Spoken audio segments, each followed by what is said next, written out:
All right, ladies and gentlemen, welcome in. We are live back on a Friday night. We are back. The NBA is back. LeBron is back. Chat. Hey, yo, we've got some big storylines tonight. Hey, yo. Storylines is what we're talking about. But of course, like we said, LeBron is back for, I believe, season 24, if we're getting that correctly. So, a lot of questions, a lot of things to get into regarding LeBron James back in Philadelphia. But the main question of the night actually has nothing to do with the NBA. It's how many times can we watch the Otis music video in the background? Hey, yo, we had to figure out the right thing to watch to get hyped up. And I guess that's what we chose. And, just I guess like they had it on the radio back in the day. Something about that song, chat. Hey, yo, it just gets stuck on replay. It is what it is.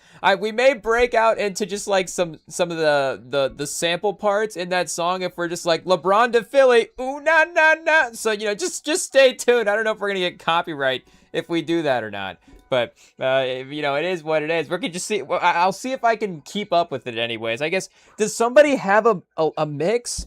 Hey yo, I mean, what have we ever thought to look up? But let me see if somebody does Otis, Jay-Z, somebody, there's always like a 10-hour, a 1 hour, post video that somebody has posted of songs or something like that. So I feel like, again, Otis, when it first dropped, of course, it had the iconic moment of it being replayed and restarted over and over again. I feel like somebody would have the idea to just be like, okay, well, let me post the 1 hour version of Otis. Hey, yo, let me see. Uh-oh, Chad, I think we might have it. Otis, 1 hour. Is it out there? Oh, no. Really? Oh, Chad, hey, yo. It looks like there's a vacancy in the market. Stay tuned. I don't know what the REMINGTOM pod can get away with, but are we just going to upload a video, just Otis, for like 2.5 hours? Hey, yo. I guess they do have, like, there are single videos that are like Kanye, beat mixes, Jay-Z, mashups and stuff like that. Hey, yo. But there's nobody's just cut the video back to back to back to back to back to back. Just like, I don't know how many times you would have to, have the video replayed in the editor or have the song played in the editor or whatever to make this work. But nobody has the 1 hour version. And I guess the music video specifically, because what's the one music video that you could just constantly, oh, hey, yo, Chet, we're already losing it. We're already losing it. Hey, yo, I guess we'll see what it is. We tried to, earlier this summer, for those that are loyal to the pod, earlier this summer, those will know that we did try to break the record for the most days consecutively watching Blue Chips in a row. Unfortunately, that did fall off. So I don't know if we're going to be able to break any Otis world records here tonight. But we'll do our best. I started off, I guess we'll be honest. I guess, I said Otis was the one we picked. I guess it's the one I landed on. It's the one that we ended off on, AO. But originally, I started with a Drake music video. You got me, Chad. It is what it is. Iceman, it still sneaks into the rotation every now and then. But which one was it? It was the music video for Dust. So I guess I haven't seen that one yet. I haven't gone through and like watched all of the music videos that he posted yet, because a lot of this, obviously, but for those that know, anyways, that have been in his channel and just were paying attention to the rollout and stuff, there was a lot of videos posted for songs, especially for Iceman. I don't know if he and Maid of Honor, got the same percentage treatment of tracks getting music videos. There is a couple, but, again, just in general for songs, obviously, 3 albums at once, but just a lot of music videos in general as well, too. So I did check out a couple initially. There was the one with, I guess, he had his Oppenheimer moment where he was doing some, I guess you have to be more specific when you say, recreating some explosion stuff there. But yeah, I think you know what we're saying. But I guess, I did throw on the Dust one here as well too, just to, I guess, cue up the song that way on the TV. And then it had Shane Gillis in it. So I guess, the Philly connection, I guess, was unintentional there. Again, like we said, we'll get back to that. But, and I guess, it is what it is there. But what are we saying? I feel like getting like hyped up. I don't know. And it was a different type of music video as well too. It's like a super bad, Shane Gillis like in the back of a cop car and these kids are driving around and they're like, oh, and she's like, oh, I'm scared of the kids driving around. I guess similar, in some ways, similar vibes to the Otis music video where you do have a drive, the vibe is driving is what we're saying. Cars being the centric piece of the music video, but for, I guess, the hyped up vibe that we were going for. Which car would we rather be in, chat? Hey, yo, make no mistake, it is what it is. So, again, well, I guess we can't even really play it in the background as well too. That's gonna be a little. That's gonna walk the line. Hey, yo, can we get away with playing walk the line? I don't even really know how that one goes. But somebody did walk into the restaurant with a Johnny Cash. Was that today or yesterday? I don't remember. But within the last 48 hours, somebody did walk into the restaurant with a Johnny Cash shirt on, and I was like, do I make a comment on this Johnny Cash shirt? I don't know. I was like, I really just want to make fun of Johnny Cash's voice to this person, because make no mistake, any chance I can get to make fun of Johnny Cash's voice to a person, I'll take it. It is what it is, Chad. I mean, I guess he could sing. Hey, yo, hot take time. Johnny Cash, call in and debate. Could Johnny Cash sing? Hey, yo, I'll have to say. I guess I don't have a lot of experience with the discography. Hey, yo, but with the library. I mean, like everybody, I guess it is what it is. Our, hot take. Our grandparents like Johnny Cash, but I can't say that we were like subjected to hearing a lot of Johnny Cash. There are artists that I could think of that we were subjected to hearing, but there are Johnny Cash was not one of them. But there is this episode of, he did have an actor run there, of course, and there is this episode of, hey, yo, if you know, you know. But there's this episode of Columbo. I feel like we just have to look it up here real quick, just for the real ones. I think it's a popular enough show that, people might know. I guess I don't even know how to spell it, chat. Hey, yo, it is what it is. Columbo, I think. Okay, here we go. Yeah. It's kind of like a TV movie type series. They're longer episodes. They're usually up over an hour. But you got Peter Falk, of course, had some iconic movie roles in there. Princess Bride, he's the guy reading the book and stuff, but obviously this is the, to borrow a term from the Rewatchables pod, the apex mountain, of his career. But iconic show, legitimately one of the best television shows. What do we have for a rating here, chat? 8.3. What's the Rotten Tomatoes on Columbo? Hey, yo, I'm not sure, but legit pretty good. Hey, yo, it's obviously there, and there's some a lot of iconic guest stars in and out as well too, that are like the villains. And I guess it's not a spoiler alert to say that they are the murderers, because that's the whole point. The opening scenes of the episodes are the murder. It's more about, it's the psychological, it's really like a psychological, Columbo is like a psychological terror. It's like him breaking down the suspects over time, and then getting them to confess is really what it is. But because he's kind of like a bumbling idiot, and then just wears him out over time. Hey, yo. But just shows up a lot. That really is his policing method, is his detective method in this show. It's just, he just shows up a lot. He's just like, I'm just around. But for the most part, it does work. I guess we don't really see the ones that get away. But there is an episode. I don't really remember what the crime. I don't remember what Johnny. I don't remember what Johnny Cash's murder is in this one. I guess since that's what we were talking about. Just randomly on Johnny Cash Corner. I didn't expect to start with Johnny Cash Corner tonight, Chad. It is what it is. But what are we saying? A swan song? A famous gospel country singer who murders his domineering wife and young companion by staging a fake airplane crash. That's right. That's what it is. But, and I guess, does this also go to some of the Philly stuff that we're talking about as well too, Chad? Hey, yo, we gotta, obviously, be careful. But, for I guess for Johnny Cash Corner here, I guess, I want to attempt the voice, but it's been a minute, so maybe I'll have to queue up the Columbo episode. It's definitely on Tubi. I think it said the whole series is on Tubi here, but so I guess I'm surprised Columbo hasn't auto played in the background in a minute. Oh, see, chat, we've already lost the Otis music video. It is what it is. But what are we saying for? Our world record is up. It's over. It didn't last very long. Pause. But what are we saying? I guess we'll have to.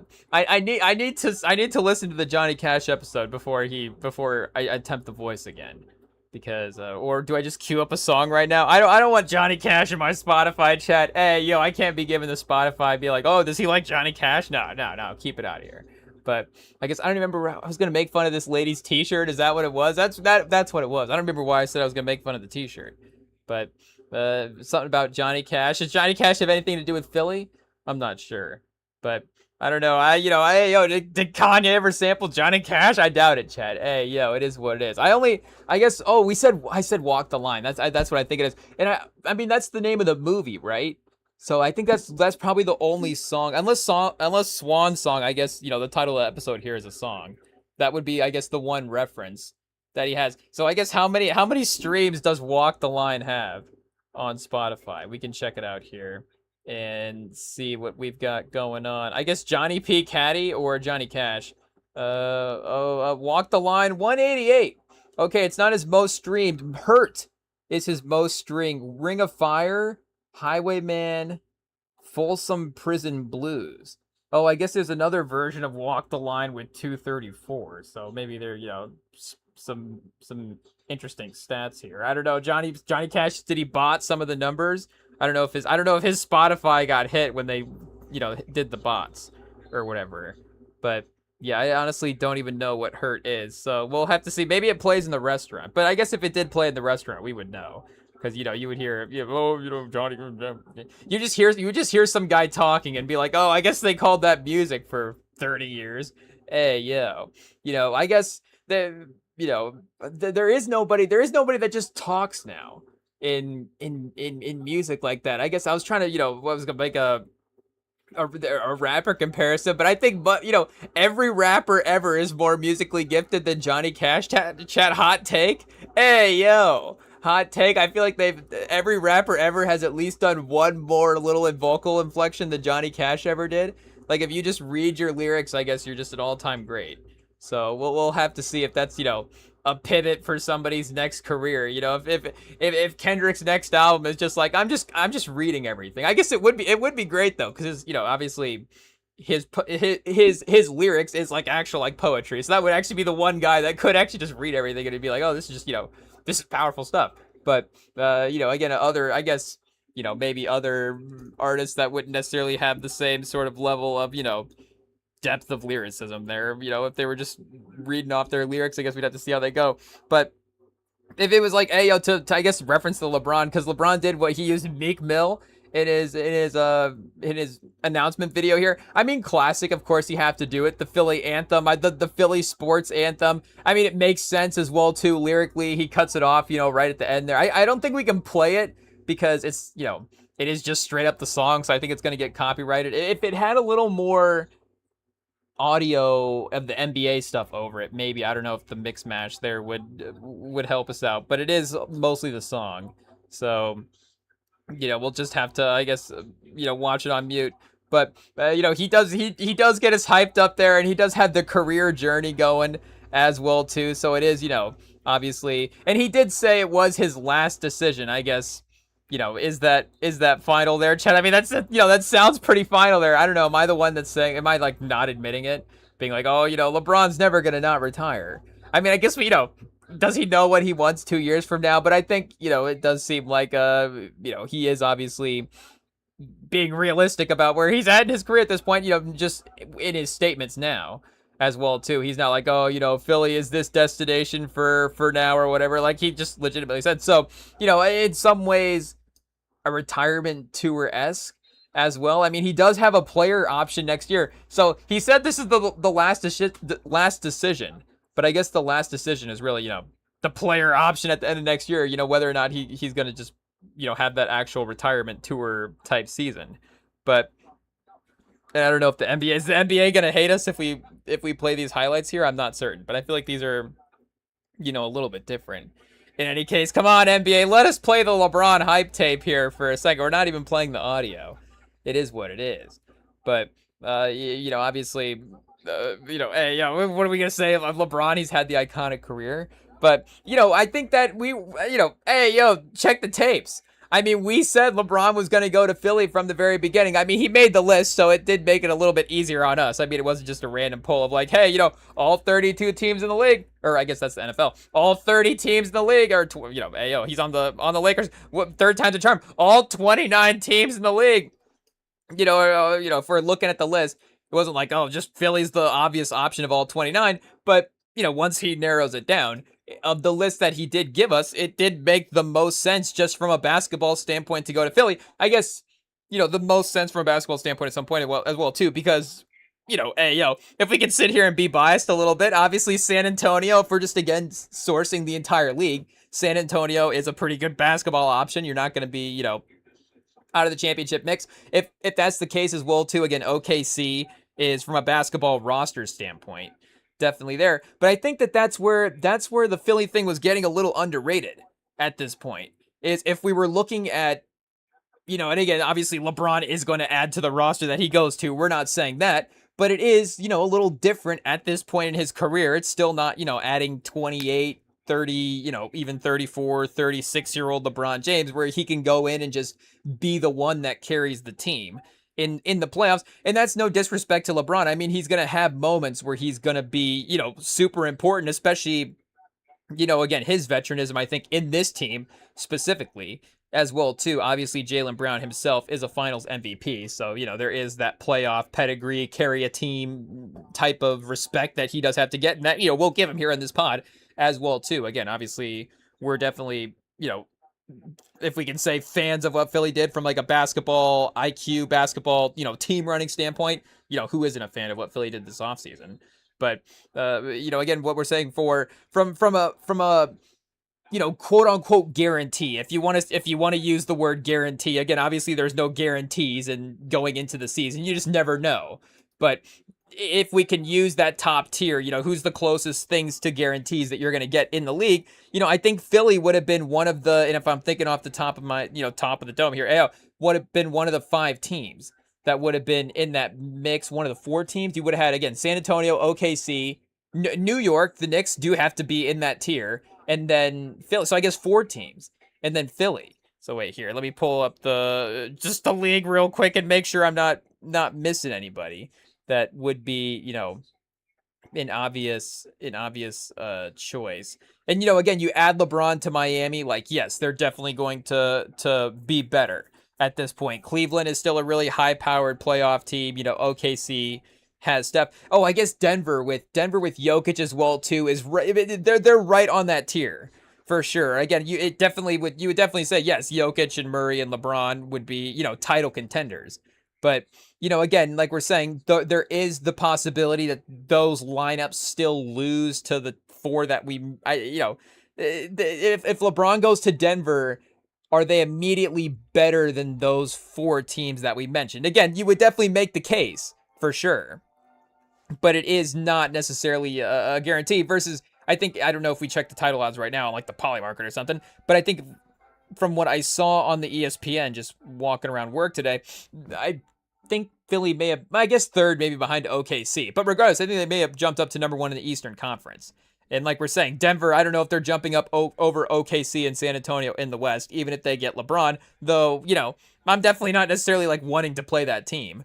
And LeBron, Gordon, and Jokic is definitely like a major front line. That's a tough thing to, battle there for sure. Murray is going to, be additive with that group as well, too. But again, from a basketball standpoint, Philly makes the most sense. And like we're saying, the Eastern Conference still would make the most sense from a path standpoint from him to go to as well, too. And if we were looking at those 4 teams that we were talking about, the rosters that were there, obviously Rich Paul said, again, in making the list right away, that if New York didn't win the title, that LeBron would have gone to New York. So, again, obviously there is some extra legacy points that LeBron wants to collect here at the end of his career as well. So New York has to go out of the title that way. And I guess Luke Cornett did honestly ruin for San Antonio. I don't really know what happened there. Obviously they were on the list at the beginning and then got filtered out after the Cornett thing. I mean, you could say we're joking about it, but I kind of, I do like 75% believe it that LeBron saw that and just got annoyed and just took San Antonio off the list. Because again, Wemby and Harper and Castle, like there's just no basketball reason why you wouldn't go to San Antonio in that case. And, again, like we're saying, just go to OKC if you want to, I guess, quote unquote. But I think San Antonio is the team there in that standpoint. Wemby over Shea, I hate to be biased, but it is what it is. That's just going to be our take. So, I guess go to a different pod if you want to have somebody else say Shea over Wemby. But, again, for the basketball roster standpoint, Philly's right there with all those guys. And yes, again, adding LeBron just makes them an extra level of powerful. But like we're saying, compared to New York, they obviously have the title gap that they have been waiting for a long time. Still, a little less than what New York has been at this point, but still, not every team has to go 50 years without winning a title for it to be an important point for LeBron's legacy. But I think it is, a fun phase to have in his career here for the last couple of years. And it would have been something that he would have been doing, in LA at some point as well too, behind Luka Doncic. It's just the abilities to obviously have like the rest of the roster around him been a little bit of compromised at this point. And, again, like Edgecombe versus Austin Reeves, and two-way capability and playoff runs and stuff like that. Like, again, there is some real, roster upgrades stuff here. Jaylen Brown versus Luka. I don't know if we start having tough debates there. I know that might seem like would be, a slightly two different tiers of players, but, again, obviously Jaylen Brown's been in, and I guess Luka's had his finals run as well, too. That was insanely impressive.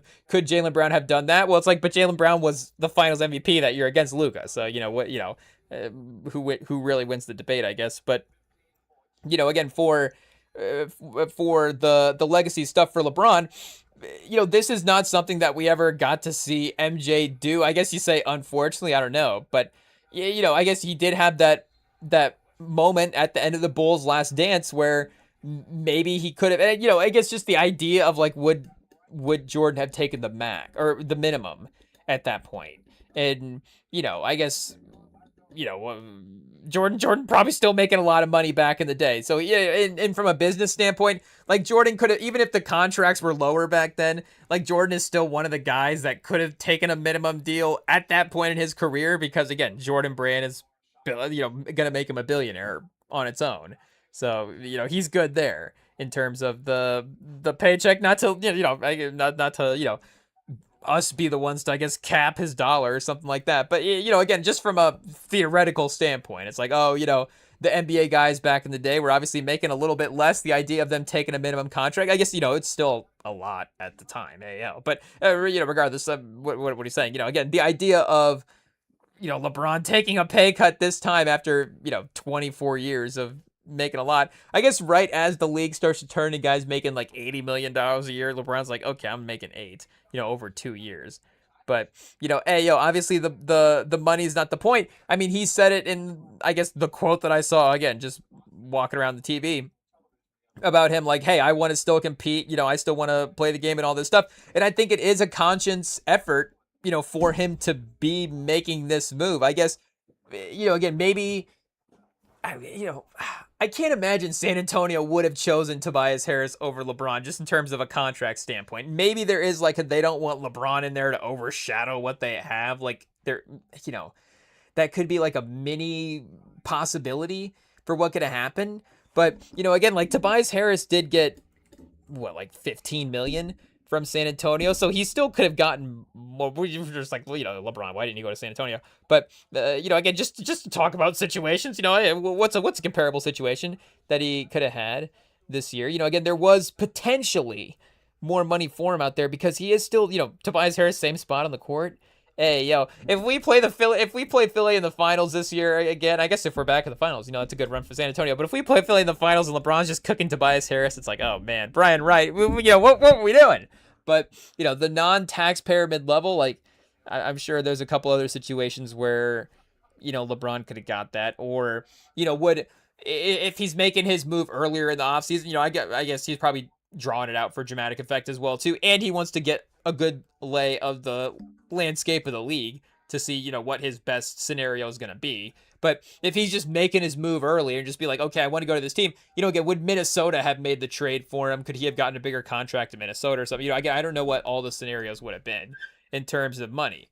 But hey, just shout out. What's up, Romo over here? We got some Romo news. I guess we could address as well too. Spotrack, giving us a little video reminder here in the corner. But add Romo's picture to the list. Do we need a row of like celebrity mugshots? Chat. Hey, I don't know. Oh, it went away.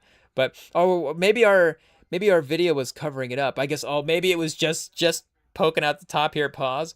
But on our screen, we were seeing it. Hey, it is what it is. A nice, we should have scrolled down. Well, I guess the video's staying in place. But I guess we could just look up the headline. Hey, I'm sure the ESPN will have it, prominently posted somewhere. Chat, hey yo, we're fat fingering the tab over here, hey yo. But what are we saying again? Jordan never did have like the last couple years. I guess Jordan never had year 24 in general, so it doesn't even matter really. At some point, again, it's like, what does year 20 does year 24 for LeBron have to look like what year 16 would have looked like for Jordan, hypothetically. But again, just from what does this guy look like on the basketball court, playing? I'm sure Jordan would have fit into any team he would have played with. Like him at UNC, he was playing next to James Worthy. Obviously, it wasn't quite the same level of Michael Jordan that maybe we would say, but he was still becoming that guy.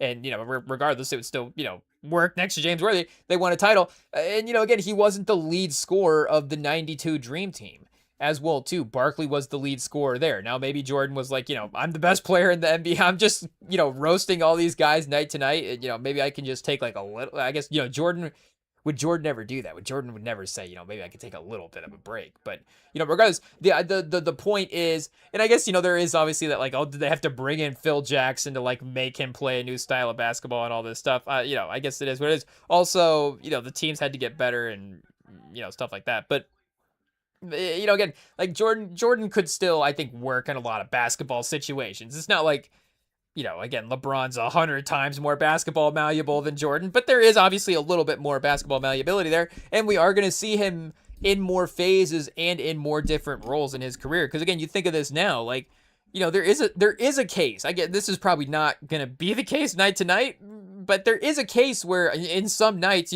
there will be 6 games a year where LeBron's the 5th best player on the court. Those 6 games when Embiid's healthy and really cooking. But again, I actually think even without Embiid, this is still arguably the best Eastern Conference setup. Again, outside of New York. We're taking New York off of this because, now we hate him. But also, again, they just won the title. So I guess he can't, like, join the victors in that way. But, again, outside of that, Boston is, still has Tatum. LeBron and Tatum would be really good in the Eastern Conference. Make no mistake. Tatum's still going to be strong this year. Like we're saying, LeBron and Giannis and Bam, still a really strong competition. But, those 3 guys, LeBron, Giannis, and Bam, like I've said, that now that's almost on even playing field with Jaylen Brown and Tyrese Maxey. And maybe I'm like 2 to 5%. I don't know what the percentage is, but maybe I'm like slightly higher percentage wise on Maxey and Jaylen Brown than, whatever the combined NBA consensus, viewpoint would be on those guys, if that makes sense. Because again, I would say that Jaylen Brown is, as close to being like a real number, again, say real number 1. Like I guess there is still a little bit of that Tatum basketball bias that I just had. It is what it is, Chad. Maybe it's, we'll blame it on Sam. Obviously Sam, loves, Jason Tatum's game. So that's infiltrated our mind. And now we can't necessarily, separate the two things properly. I don't know, but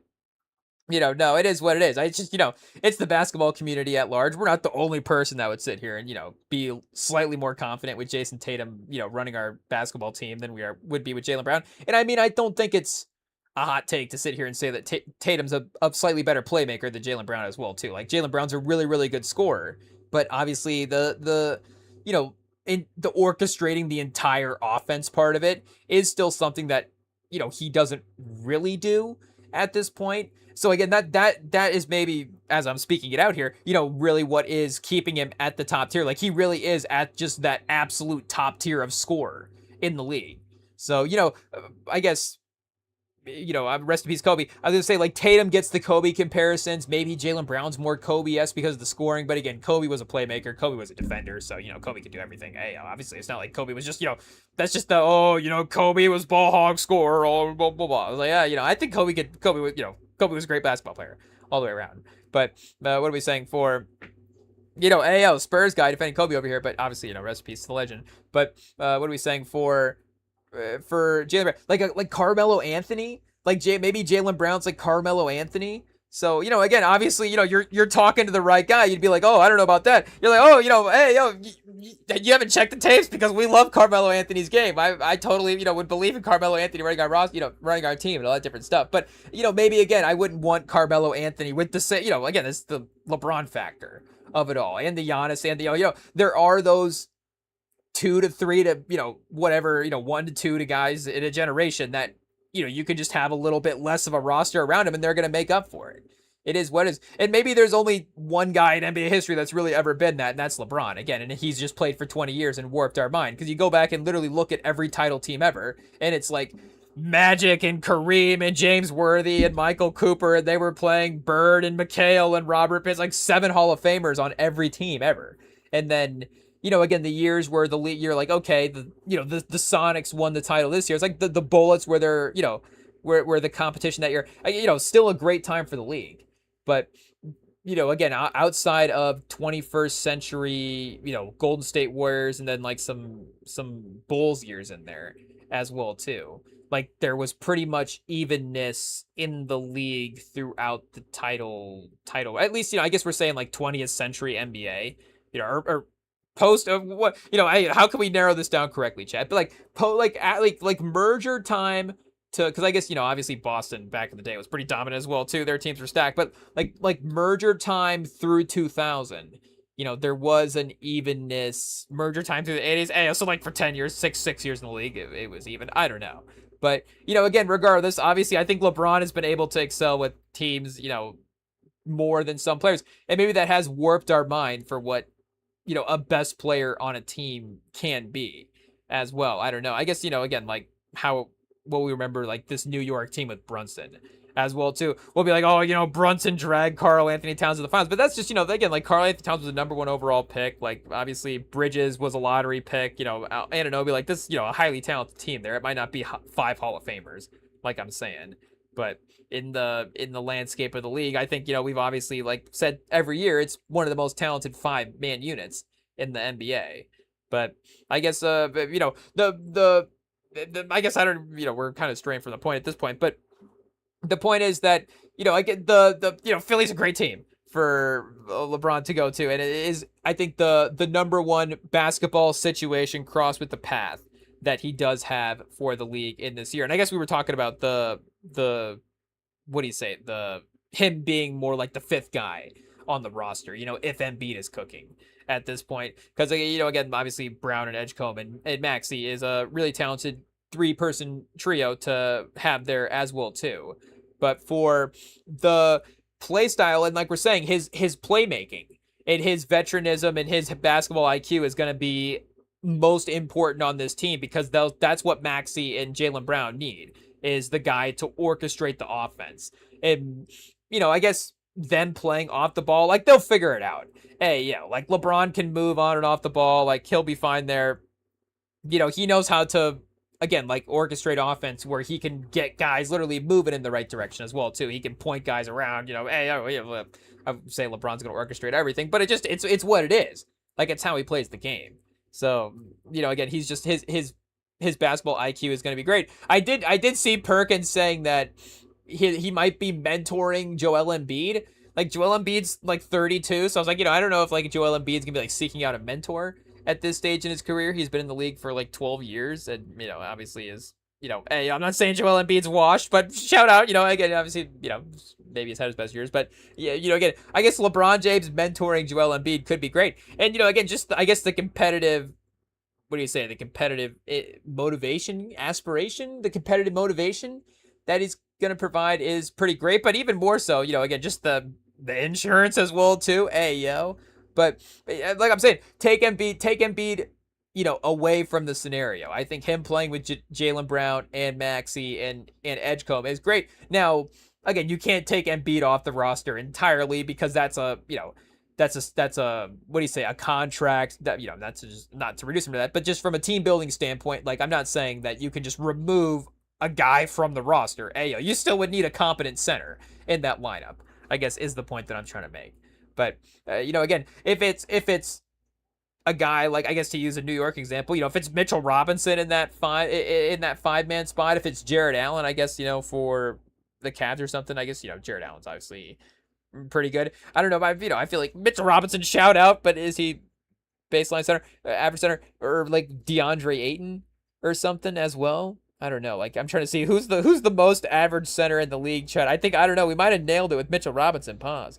But it definitely like a top end, like a top half of the league center. but obviously some of the health stuff. Is it like Nick Claxton? Hey, yo, I guess he's still in Brooklyn. I'm not even sure. But we have to do a Claxton.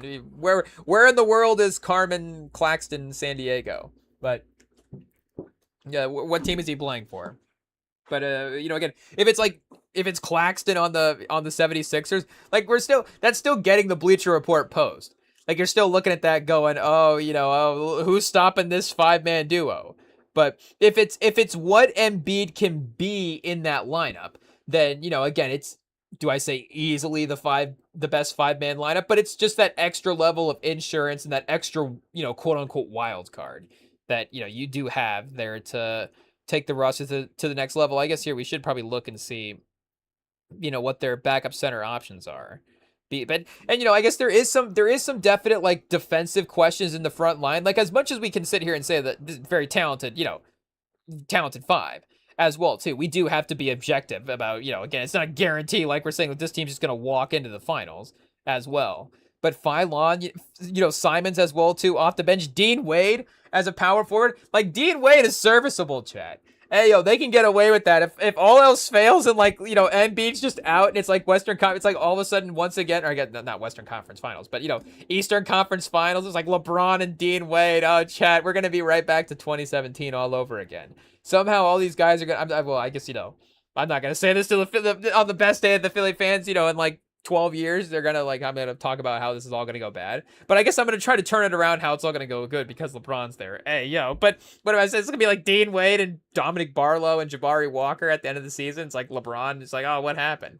But, but the point was Dean Wade's a good get. Hey, LeBron still dressed down and still attracts talent. And I guess, what do you say, chat? Ayo, pause Bona at center. It is what it is, as a bench option as well too. I guess the Hood Schifino cap hold. Okay. I don't, I guess I don't know if he signed somewhere else or not.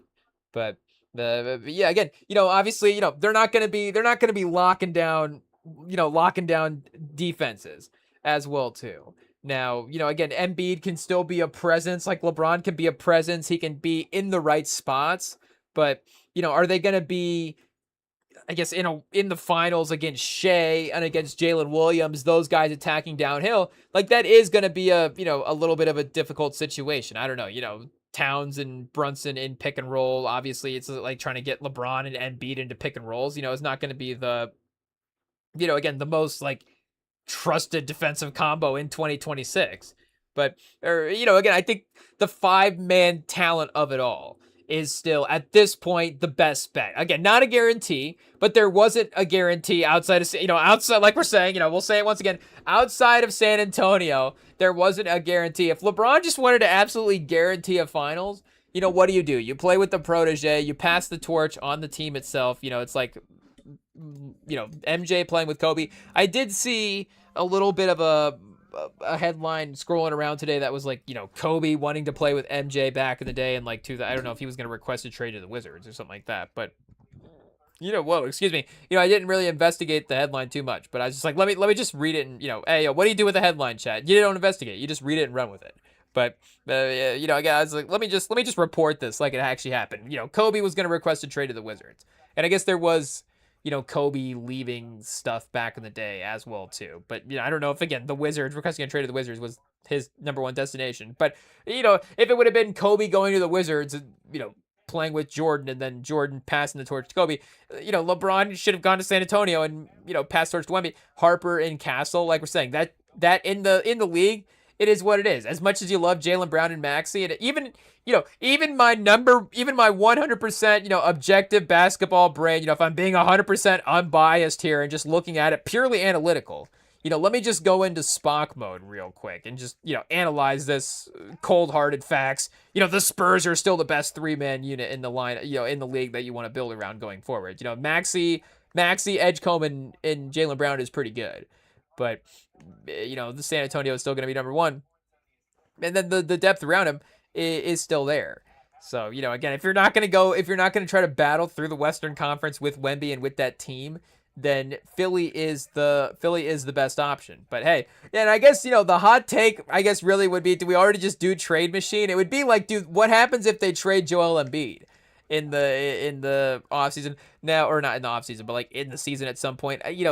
Changing over the roster too much is a little dramatic. We can throw that out there as like a fun 2K thing, because the thing is, in 2K, the user just like controls their own team, and it's just it's just different. Hey yo, so a hot take: the video game's just different than real life. But so, as much as we can like throw these scenarios together, and obviously Sam has had to calm us down on this in the past as well too. It's like, yes, there might be scenarios where you could in theory, head knowledge, make this work. But you might not necessarily get this going in real life, or again, be able to make this work chemistry wise in the last half of the season, just throwing it together.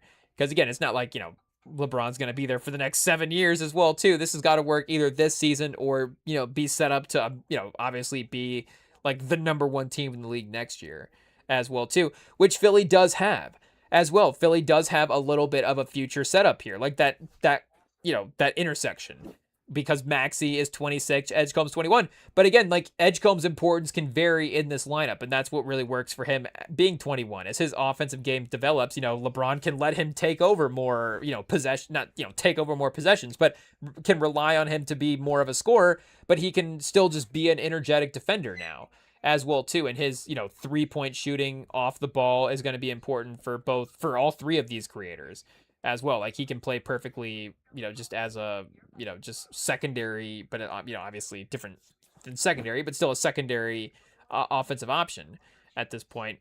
And because that's the thing, like Embiid, like Embiid's rebounding and stuff. And I guess there was a headline that LeBron wanted to trade for Davis as well too, which was funny, or Kyrie, which did make me wonder a little bit. I guess I don't even know if that was real as well. Again, what's real on Instagram when you're scrolling through from an NBA headline standpoint, but it did, I guess obviously he's wanted to trade for those guys in the past. And I guess would it have been Davis for Embiid? Is that what he was thinking? Was he secretly asking Philly, would they have traded? Because if it was Kyrie, I guess he would have taken Kyrie for Embiid as well too. He's like, I'll just be the center. We'll just have 3 guards and then Jaylen Brown and myself, and I'm sure we'll make that work. And Phylon as well. They'll have Kyrie, Maxey, Simmons, Phylon, and I guess Edgecombe. Hey, that'd be a interesting lineup there. But I guess maybe LeBron is not a great GM. I know there has been talks in the past about him because of the players that he has like targeted in the draft, and some of the guys he's shouted out like via tweets, and then again, obviously some of the trades that like Cleveland was exercising back in the day and stuff. It's like, okay, if LeBron ever goes into ownership, it's like, is LeBron going to be a good GM? But he did have a good run in the All-Star game. Hey, yo, I don't know how much stock you can put in the All-Star game, drafting scenarios that he did do, but his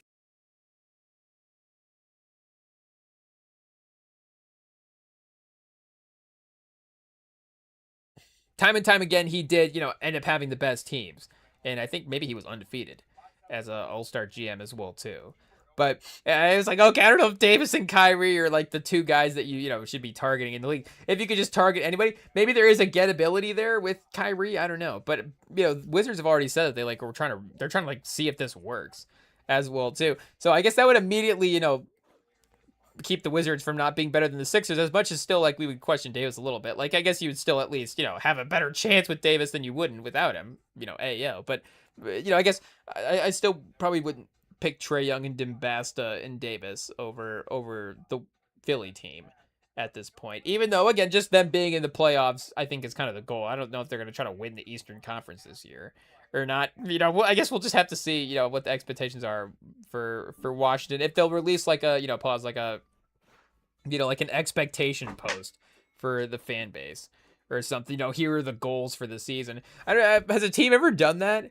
Hey, like 6 things we really want to accomplish this year. 2 players make an All-Star game, 49 wins, 49 plus wins, 2 plus All-Stars, real, sellouts at 82% of the games. It's like here are the 7 things we would really love to accomplish. I don't know if that'd be, be like, okay, this team's really down bad or something like that. But, maybe it would be inspiring for a fan base. I don't know. The transparency, who's to say? But I guess like we're saying for LeBron, maybe we'll see if Embiid is at risk here at all. And he is starting to wind down the contract a little bit. I guess 67 million still in 28-29 is not necessarily like, you know, probably not number one in the salary contract draft if we were having one of those. But again, maybe if a team was trying to somehow condense, I don't know. You just would throw out a tanking team like Brooklyn or something like, oh, you throw picks and salaries at Brooklyn and a young boy's like, oh, well, they just take him.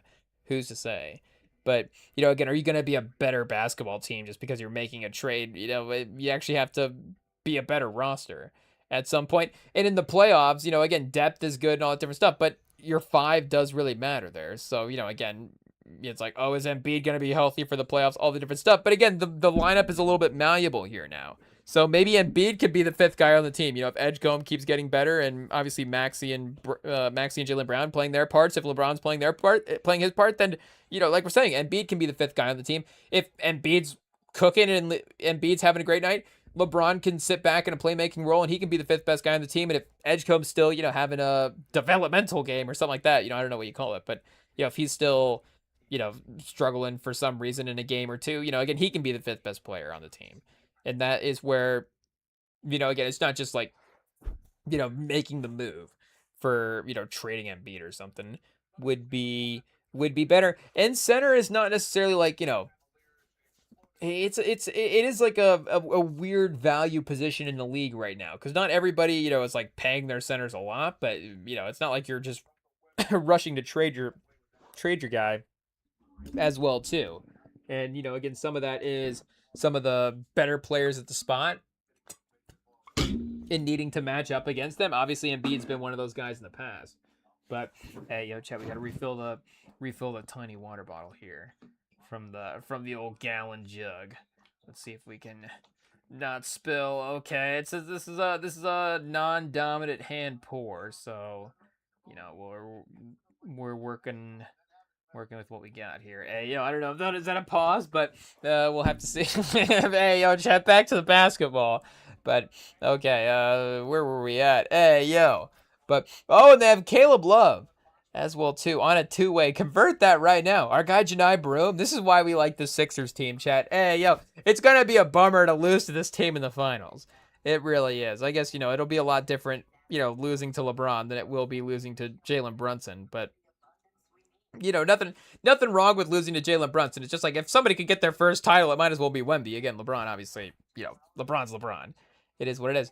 But again, for Embiid, again, if you, I guess, like Zubats or something, like, what's the move that you're gonna make where you get like a real, better center? Maybe Phoenix. I don't know. Phoenix might be the one because Ishbia does like a splashy move. So you have Mark Williams. I guess, how do you get to 50-some million? Jalen Green and Mark Williams for Embiid. Can you get there? Hey, Miles Bridges on an expiring deal and Mark Williams. Gets you to $32 million. You're halfway there with those two guys. Oh, man. That's why Jalen Green is interesting. It is another guard, I guess. That might be a little too much. I'm not sure. What was Jalen Green last year? Hey, maybe the Mark Williams part is too much. I'm not, we're gonna have to go back and watch some games. But let's see here. I know that he was a little up and down. Hot take the Jalen Green story. But I feel like he did start to find a rhythm there at some point. So I guess that's whenever the Basketball Reference page decides to load. I guess we'll just have to search for it manually here. 17.8 points a game. Again, not jumping off the page. The percentages, I guess, were a little bit lower as well, too. Yeah, 32 games played, chat. Hey, that might be a realistic deal. And he has an expiring contract. I think Ishbia would do this. Trade, chat. Hey, do we have to DM Philly right now? Would Philly do that? Mark Williams at 11, 12, and 13 over the next 3 years. Would they trade Embiid for Mark Williams and Jalen Green? Hey, they would still probably need one more contract because that's still only what? Jalen Green at 36, Mark Williams at 11. So you're at 47 to 52 right there. Ooh, that might work. That might work. We might have to go to the trade machine real quick and see. Sorry, Embiid, I hate to trade you. Trust the process. LeBron's been here less than 18 hours, and we're already hitting the trade machine, going, where's Embiid going next? But yeah, let's see here. I guess there's a run of 20s. Yeah, there's some 30-point games in here for Jalen Green. I guess that end of the season time's always a little iffy for what the competition can look like. And he did dip down as well too. A 3 for 17 one night, 9 points, 3 for 10. I guess it's gonna happen. It is what it is. But I guess if this doesn't load, then we'll just go to the trade machine and see if that trade actually works. Because again, there is the name values that those guys have been at their various points in their careers, and I think that again, you would have had to have thrown in some first round picks for Embiid back in the day with those two guys, even if it was, two guys, Mark Williams and Jalen Green at their best. Like, hey, like you would have had to still throw in some picks there to get Embiid with Embiid as an MVP. But, again, if you have Devin Booker and Embiid, hey, it would be interesting to see him in Phoenix. But Miles Bridges, Devin Booker, Embiid, Dylan Brooks, that's pretty good, Chet. Hey, I don't know. They might have to give up one more player. You might have to give up Luke Kennard in that trade. Koa Pete, I guess they drafted they got Koa Pete? Oh, Chet, Phoenix I guess we were worried about Phoenix all last year. They never did anything. So they didn't even make the playoffs. So I guess we're back in pause. I don't know what it is. Our love-hate relationship with Phoenix, the Valley jerseys, they're cool, so they just hypnotize us. I don't know. But that's I guess we're picturing Embiid on this lineup as well too. But Malawach is a fun, first round prospect as well. I don't know how his contract's already up and he's 20 years old. Hey, he's got a team option next year. That doesn't seem possible, but I guess those, later first round contracts maybe operate a little bit differently, or I guess I don't really know. But what are we looking for here? Phoenix 45 and 37 last year. Let's see here. We get Philly, both the 7 seeds, I guess, both same records. Hey, 7 seeds making some deals. So I guess they might have to wait a second if they were to trade Bridges, because they did just make the move there. And again, where they traded first round picks, right? So Ishbia, he's ready to go. He's aggressive.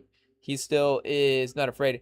Embiid's at 58. I think I said 52 when I was on the trade machine there. Mark Williams, salary increase? I don't know if that's going to mess up the trade machine here at all. Okay, 47.9 to 57.9. Let's see if there's any way that this works with a $10 million difference between these two guys. Imagine, okay, so it's probably better for Philly's, Philly's morale that this doesn't work. Because imagine Embiid, the league MVP a couple years ago, just getting traded off for, a couple of bench pieces. Again, I think I still would rather have Embiid as well too. The trade needed to get rejected for us to be like, okay, maybe you throw Colin Gillespie in the deal.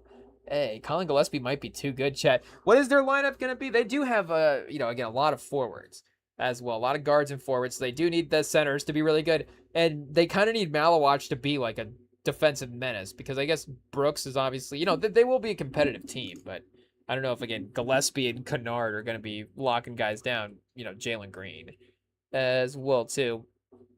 But Haywood Highsmith, I don't know. Kennard, LeBron's like, I thought I just left this guy. Hey, So Kennard, Mark Williams, and Jalen Green. Again, Kennard's not bad, obviously. Kennard was like 60% from 3 last year.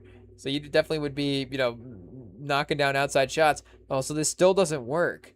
Okay, $3 million. So Phoenix is really, right on the line for trades. It's going to be a little more difficult to make a move with them at this point. But there might be something there. I don't know. Sorry, Embiid. We have to just take a quick scan of the league.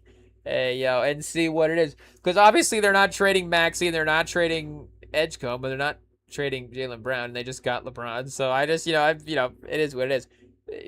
Just that's a little process of elimination. Like Wendell Carter, Embiid to the Magic. There's something a little depressing about that. I guess that would be, we would get the post of like the next great center in Orlando. It'd be like Shaq, Dwight Howard, Joel Embiid. You're like, oh, I don't know if that like is the same exact, time in the lineage of when they got those guys. You know, both those guys were number 1 overall draft picks for those franchises. But I guess there could be some there. Or Houston as well too. Speaking of the lineage of great centers, that would be one. It'd be like Moses Malone, Hakeem, Yao Ming, Embiid. I guess Clint Capella and then Embiid. Like, was there any way you would do Şengün for Embiid? Hey, yo, I think Durant would. And I guess that would just be straight up. And Şengün's 23? Hey, yo. But the Van Fleet maybe 20. Van Fleet and Jabari, for Embiid. That does seem like quite a bit. That is interesting though. You become a lot smaller of a team. Pause. With LeBron becomes your 5, Jabari. Like, you're not better defensively again. So it's like, is your overall upside, getting 2 players there better? If you got Tari Eason, maybe Steven Adams. Hey, yo. Our guy Clint Capella. I guess you could just get DeAndre Ayton if, you're going to bring in Clint Capella, right? DeAndre Ayton's, way better than Clint Capella. But at least according to DeAndre Ayton. Reed Shepherd. Again, I don't know. Durant. Maybe Durant's the guy, chat. Hey, yo. Would you do Durant for Embiid? Huh. Durant at 43 million. I guess it's not quite enough. And that's, again, 37 for 32. At least you're like, Embiid still got a couple years left. Hey, yo. You would still need, I guess, what do we say? 14 million? Oh, so quite a bit here. Unless Houston's just got a little bit more space than we're thinking. I don't know. Let's see. Okay, so this trade fails. Yeah, we're over by 14 mils. So this might not be able to work. You can't trade Durant for Embiid. I don't know what that means about the league. Tari Eason, Steven Adams. So it would have to be Steven Adams and Durant for Embiid. So you would need like, 5. You would need like Simons or Phylon back or something. You're not going to get Phylon back. You just drafted him in the first round. But, again, that type of contract anyways. Dalen Terry, former first-round pick, 2.5 mil. There we go, Chad. Yeah, let's see. We got, Marcus Smart is on the Rockets. I don't know if the 6 mil is gonna get you there. Is this enough? Steven Adams and Kevin Durant for Joel Embiid and Dalen Terry. Hey, we're putting a lot of value in Joel Embiid in this trade if you're getting Dalen Terry back. But, hopefully Rockets fans are happy. Again, we are Spurs fans. So, if we're decreasing the Rockets win total over here, don't be shocked. Again, we're under the guise of journalism, but really we're just, a hot take chat. Hey, just somebody else in the media pushing an agenda. It really is what it is. You got us there. So really we're just out here, secretly trying to drop in an anti-Rockets agenda. Be like, what they should do is probably just trade for Joel Embiid and, see what happens there. Give Kevin Durant to the 7. Trade Kevin Durant to the Eastern Conference. That's what I would do. Trade Amen Thompson to the Eastern Conference. That's definitely the right move as well. But, again, that is, as I try to sit here with the rational mind, because, again, I do want to think about how this can go well. This is, like I'm saying, a very interesting interesting. Do I say fun? I don't really know what the right word for it is, but it is obviously the last chance, the last dance. I guess this is LeBron's last dance. The last decision. Was that him trying to set up his documentary? Hey, the last dance, the last decision. I think maybe he's already got the Netflix deal in tow, because was Last Dance Netflix? Yeah, I think it might have been. So, you have to, if I have to ask, but, I guess maybe it could be somebody else. What is, the Shop Undisputed? That's like HBO. Would it be an HBO doc? HBO's got the LeBron docuseries, right? The Last Decision, the Philly years. But, again, this is his last push attempt to add those legacy points to get to MJ. And, again, it's not even the legacy points, which is why he's not worried about the money. And I think it's why he's not worried about, again, going to points or, something like that along those lines. Not to say that was ever in the conversation. At any point in LeBron's career, it's like, he's going somewhere because he's worried about the stats.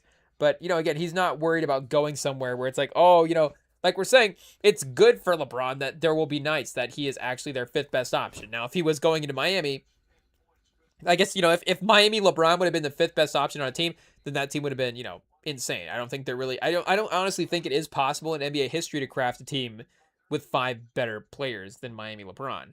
So, again, you're just kind of you're kind of at a limit there. But this is actually, better for where LeBron is at in his career. And it is actually better for him in a legacy standpoint as well, too. Because, again, he has had the best career as the, I guess you say the best career, but the argument for the best career, as the best player.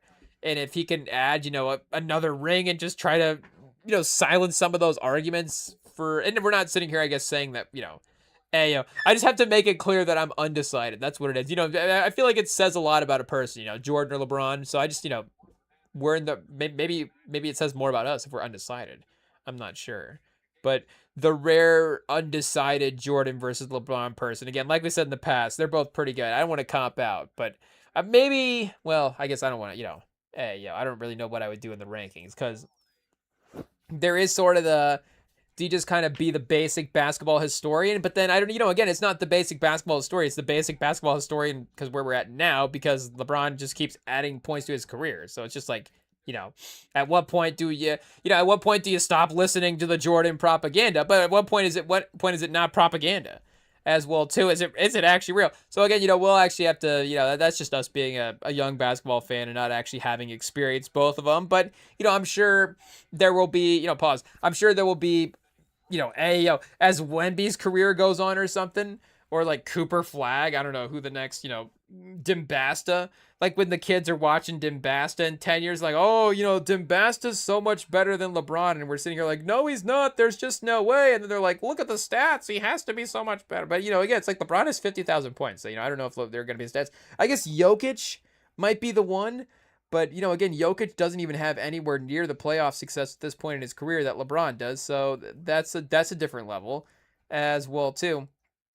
So, again, to put together all the pieces, I really don't know. I mean, we said this with Jordan as well. So, I don't know what avenue is left. I mean, the only avenue is left is to, is the avenue that Wemby has. Is not even, obviously to bring Wemby back. But it's just the physical aspect of it.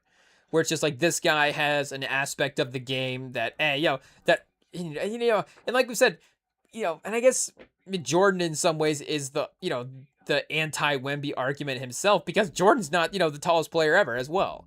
So, just because Wemby is taller than LeBron or more defensively inclined than LeBron or something like that doesn't necessarily mean that long term if his career goes, like he's just going to be the next version where it's like Wemby's, automatically better than LeBron in that sense. Again, there is like, other, hot take, other things that go into the basketball standpoint. It's not just the centers being the best players of all time. But, again, you might go down your list of best players of all time and, skip a center after a while, leave some of the centers out. Again, Russell obviously would be maybe the one, and, Kareem as well, too. But, maybe there would be a list that you could make where it's like, Jordan, LeBron, Kobe, Bird, Magic, you just go like forwards and guards and just keep going to the list. Again, you leave Kareem, you can't really go like much more than 8 or 9 spots. But still, if the top 8 guys was all under, 6'6" or something like, all under 6'9", I guess, LeBron and MJ or, or LeBron and Magic or getting up there. But, again, if they're all under, 6'10", then it's like, okay, you don't need to be the tallest player. But again, it's like, what's the next evolution to be better than what these guys have been? You're just going to have to break all the records or just win the title every year. That's basically what Wemby would have had to done as well, too, or what he's going to have to do going forward. He would just have to rip off like 8 of the next 9 titles or, 8 of the next 10. It's like Wemby lost 1 and then won 4 in a row and then lost 1 and then won 4 in a row again. And it's like, oh, well, I guess that would have to be better. But, there really is nothing else that can be done at this point. So LeBron, the only thing that he can do himself is just add another ring.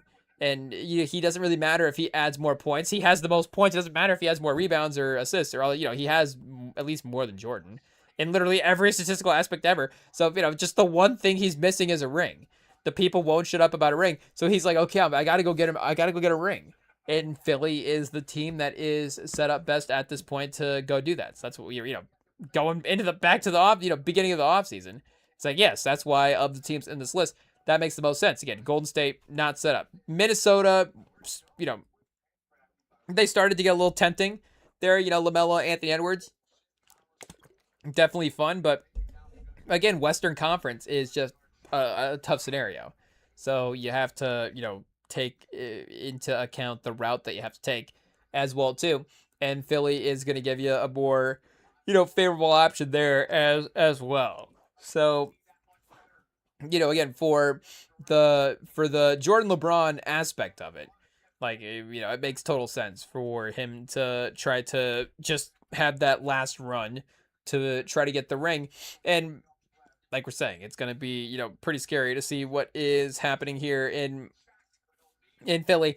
We did have to queue up, I guess we mentioned music videos earlier. We did have to queue up another LeBron game in the background as well on the other TV, an old LeBron Cleveland game. So I was trying to think, do we throw up a LeBron versus Philly game? Hey, I'll just go right for it. But instead, the YouTube recommended us LeBron versus OKC, LeBron versus Durant, LeBron versus, Westbrook, LeBron and Shaq versus Durant and Westbrook. Hey, yo, what a matchup. Honestly, I'm glad. I guess LeBron did have a pretty good team there in Miami. So it's not like LeBron has had bad teams. And LeBron's had great teammates his entire career.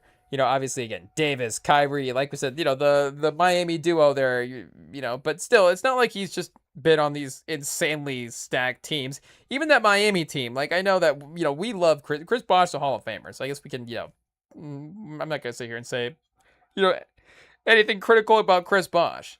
But, still, even Wade at that point in his career started to, the injuries started to pile up as well, started to look a little bit different at that time. Again, him and Kyrie were definitely like a 1-2, I guess not to disrespect everybody else in that roster, but in terms of sort of the all-time starness, again, it was him and Kyrie in that team. And Davis was arguably the best player on that team in LA. And I guess, you had Rondo there as well, too. Like, Rondo is, near a Hall of Fame talent. I don't know if his career resume will get him in there. We'll have to actually go back and take a look at that. But, the basketball talent is, at times, definitely a Hall of Fame talent for sure. All NBA, I guess all NBA talent, if you want to, narrow it back down. But, again, just in terms of him playing with awesome teammates, like, this is gonna be really, really fun. And I just like the basketball fit as well too. I think it makes the most sense. I think that, maybe, again, obviously anybody makes sense with Curry, from a basketball situation. Like, that's not going to be not fun to play with, but they just didn't have enough. If Yaxel would have to be like 23 points a game his rookie year, and I'm sure he's going to be really good. Obviously, he won the national title this year at Michigan. The only thing that's going to keep him back is if he just burned out before he even gets to the NBA. He won the national title this year at Michigan, then he won the summer league as well too. Has anybody won the national title and then won summer league? I honestly don't even know. I can't believe I didn't think about that in the moment. But, again, that's just what a run for our guy Lendenborg, just winning tournaments all over the place. But again, it's, he might be like 15 a game this year, 15 and 6 or something like that. And that's still pretty good. But you probably going to need him to be like their third best player on the team. Now, I did see a report that said that Steve Kerr was unwilling to bench Podziemski, and that's why LeBron didn't want to go there, because he did, he wasn't going to give him the Podziemski starting spot. I mean, again, I don't know how many guys the Warriors had. Do they have 4 other guys they're going to start over LeBron? Hey, yo. I mean, assuming that Pods is one of them. I mean, you got Pods, Curry. Again, I think Draymond wouldn't just be like, well, I'll just go to the bench instead. I'm almost surprised that I guess almost makes me think that the report that I saw was false, because I do think that there is a possibility that Draymond would just do that himself and just ensure that LeBron would go to the team that way. But I still think you could probably find a spot for him. Again, I guess, but Jimmy Butler's out. I would say Jimmy Butler's out. Porzingis, you can bring Porzingis off the bench. You can bring Moody off the bench. So, you're going to have Curry, Pods. Those are literally the 2 guaranteed starters that you have. So I don't know who else, he's holding hope open for here at this point. They have $1 million cap holds on people. Jerome Robinson, shout out.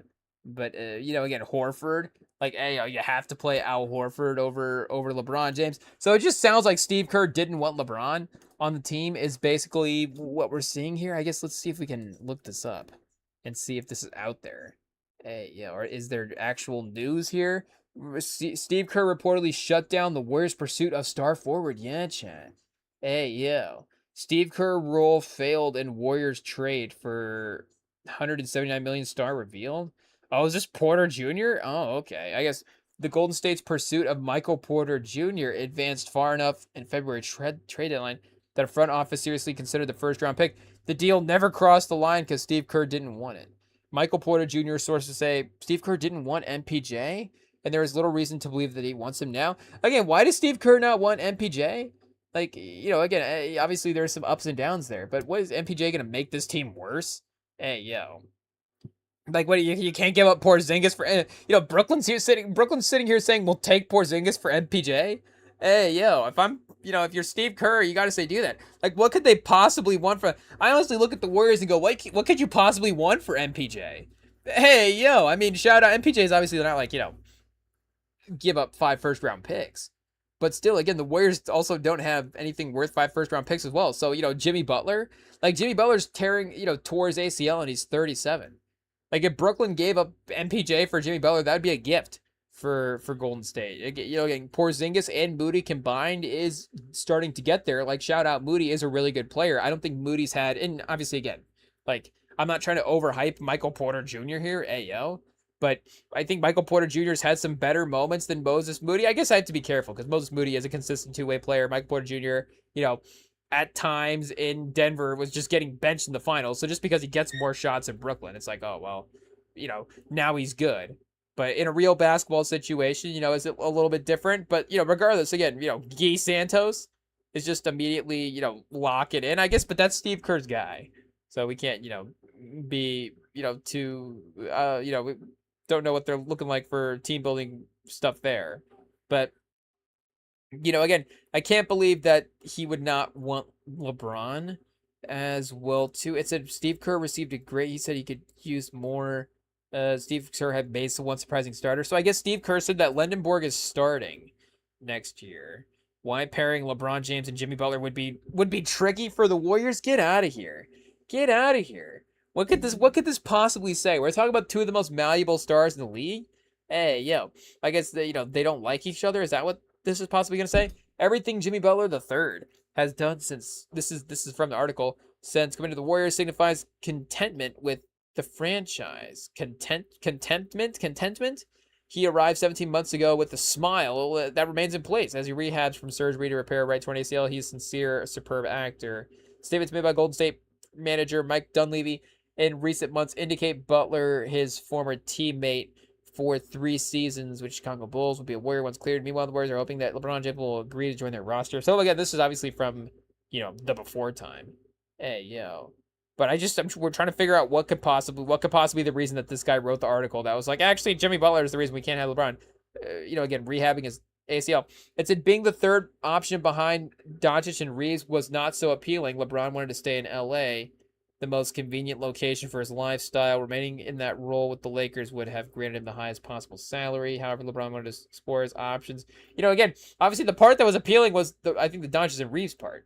Not the third option part, but which brings to Golden State longtime fantasy acquisition Anthony Davis. Try to trade Anthony Davis for Jimmy Butler, I guess is what they're saying. I guess I don't really know what the point of that statement is. I guess they got us to click on the headline there, so that's works out. But I guess nothing to confirm that says that Steve Kerr had anything to say about the LeBron trade factor. But let's see. Steve Kerr. Oh, here we go. Steve Kerr made a huge mistake during LeBron chase. Let's see what this article says. Steve Kerr is under fire for his role in Golden State, failing to land LeBron James, a franchise committed to making LeBron their big fish target. Since they didn't add any other free agents or make a big trade, LeBron chose the dark horse option 76ers, surprised the NBA world after the Warriors, Cavs, and Heat seem like the 3 favorites. And again, you should have just listened to the pod. We were saying it the whole time. Cleveland and Miami, they just weren't good enough. It is what it is. Turns out Kerr never spoke directly to James. Insider Shams Charania revealed that 76ers coach Nick Nurse helped sell LeBron on Philly. The only coach that LeBron James spoke to during his 3-week process was Philly head coach Nick Nurse. The final hurdle was LeBron getting his family on board for a major change, going from the West to the East Coast. Kerr could have reached out in theory and got turned down from having a chance to speak. Oh, it just is just basically saying, we have no idea. what happened there. Mike Dunleavy. Okay, this goes on to say Mike Dunleavy deserves more blame than Steve Kerr. Kerr should have done everything in his power to speak with LeBron. True. If Nurse was able to sell Philly, however, Dunleavy and failed to prove the team. Dunleavy's like, we got him. We're locking in. We're getting LeBron. He's already celebrating. But I guess we'll see who's left in free agency for the Warriors to get possibly. There's still a guy, I'm sure. And I guess you re-signing DeAnthony Melton. I mean, look at that. See, there's already moves that are being made there. Let's see what we have for NBA. Free agents still left. I don't even remember who else was up at this time. It wasn't the most stacked class, so we are being optimistic, but I can't say that we're being truthful about what we're saying here. Let's see. Available players. Who is left? Oh, LeBron. Oh, James Harden is still available. Can you go get James Harden potentially as a replacement? Kuminga. That's right. Who was eyeing? Was it also Philly, or was somebody else eyeing Kuminga? Maybe it was Pat Riley. I don't know, as their LeBron second option. Who's to say? And then it drops off a little bit. Igor Denham and Benedict Mather, I think, will go back to their respective teams. Jet Howard, I guess if you want a lottery pick. Bradley Beal. Oh, Duren is still out there too. That's right. We still like Duren's game. Tough playoffs, but he's a great young player. Beauchamp. It's getting a little tougher after that. Trendon Wofford. Okay. I thought maybe Wofford signed, but yeah, we're basically down to James Harden, I guess, at this point, if I'm not mistaken. It does still have LeBron here listed as a free agent. Again, that's just today. But are we? Let's see. Do we have any updates on where James Harden will go? Maybe nowhere. Maybe the big three. Ice Cube. Can we, start recruiting James Harden? It says LeBron James problems. James Harden and Bradley Beal James Harden to the Celtics? Oh, no, Chad. Hey, yo. That would really be depressing for the Celtics. I tell you what, Tatum and James Harden, from Tatum and Jaylen Brown to Tatum and James Harden. Oh, man. That is tough. James Harden to Phoenix, though. Again, speaking of Phoenix, Marquise Morris speaks on blockbuster trade rumors involving Suns' Jalen Green. I guess James Harden's a free agent right now, so maybe he couldn't go to Phoenix. Who even has cap space left at this point? I guess, is James Harden going to get money? That's probably what he's, looking at LeBron. Maybe he needs LeBron to take the minimum to set the precedent and be like, okay, I guess it's going to have to be what it is. If I want to keep playing basketball, I'm going to have to take the minimum. Because, again, he has played, like James Harden's played 16 years. If James Harden just retired, it'd be like an all-time, it'd be an all-time 16 years. You'd be like, that is what an NBA career looks like. So, again, it's not like he, quote unquote, has to keep playing. But, obviously, if he wants to, then, I guess he's got to find a spot somewhere. But the point is, he might have to make a concession the way that LeBron did, especially if he wants to find the right spot as well, too. And there is always the Sacramento option, if he wants to follow in his Westbrook, path. Step there. Atlanta has the most expensive team right now. Very interesting. I don't know if that's a good thing or not, because I don't know if they seem like the most expensive roster in the league. And Golden State as well too. Oh no, so I guess these expensive teams are screwed. I don't know what that means about San Antonio, but obviously maybe just don't go all the way committing the way that some of those other teams have at this point. But I guess James Harden to Chicago. Oh, there we go. That makes a lot of sense. Chicago wants to be mid. It's like that doesn't really fit from a basketball standpoint, but who cares? Again, it's Chicago, and you can make like $15 million or something, and live in a big city as well too. James Harden in Memphis is interesting. James Harden, Cam Boozer, Cedric Cowherd. I don't know, but is it Cedric Cowherd with the radio show? I think it's Cedric Cowherd, but again, the Chicago scenario actually does make sense, because then I guess maybe big city James Harden, Cleveland scenario, but again, obviously he was traded there. He didn't necessarily, well, he re-signed there, I think, but he was traded there initially. We'd have to go back and double check that timeline, but I think that could potentially happen, and I actually kind of like that as well too. Pause. I'm not gonna lie. That would be interesting. Again, like what's Chicago going to be this year without James Harden? Not that much. So that's why it's fine. Oh, and we found Nick Claxton, chat. Hey, yo, the game is over. Oh, and we spilled our drink. Where in the world is Claxton, Carmen, San Diego? I guess the game that we're playing. And they got Norm Powell as well, too. Hey, yo, never mind. They don't need James Harden. They're good to go. 133 plus old guard is good enough. But Norm Powell's actually good. So that's fine. Norm Powell at 20 mil is good enough. And that's right. We can't forget about the draft as well, too. Caleb Wilson and then Dylan Swain. If I'm getting the name right there. Yeah, Dylan Swain. So gotta keep the draft rosters updated in the mind as well, too. Matas. Hey, yo, how is Matas at 5.7 mil and Caleb Wilson's already at 10? That's interesting for Matas there, I guess. I didn't think Matas was that much lower as a draft pick than our guy Caleb Wilson, but I guess, the difference does matter. So, we've got LeBron in Philly. We've got more reactions to happen here. Stay tuned with us. We still got more to talk about. Obviously, it's the king is back. It's a lot to digest here. Pause. So don't go anywhere, chat. More LeBron Philly reactions right after this. We have the NBA world. It's I guess again in shock, but I guess Polymarket chat. It is what it is. They'll just have to get the pod in the bots, and the bots will have to watch the pod. I don't know, but just stay tuned. Watch the pod. We'll see what's up.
All right, chat, we are back. And in relation to LeBron leaving, joining a new team, leaving his old team, joining the 76ers, this did have me thinking, last dance, last decision about MJ's decision when he left Chicago. And I guess there is like how much does it ultimately change? I guess, it does change a little bit, obviously.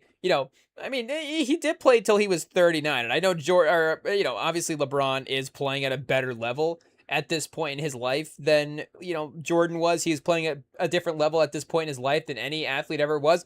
I mean, there is two factors into that. One is, and I guess, I'm not sitting here to rank them. I guess it's more like the dramatic effect of what is the proper reveal. But, one of them is obviously LeBron is just naturally gifted in terms of his durability. I mean, that's not even a jinx because the man has played 24 years. So he's just, he's the most durable NBA player we've ever had. It just is what it is at this point. It's a fact of history. So, that's just one thing.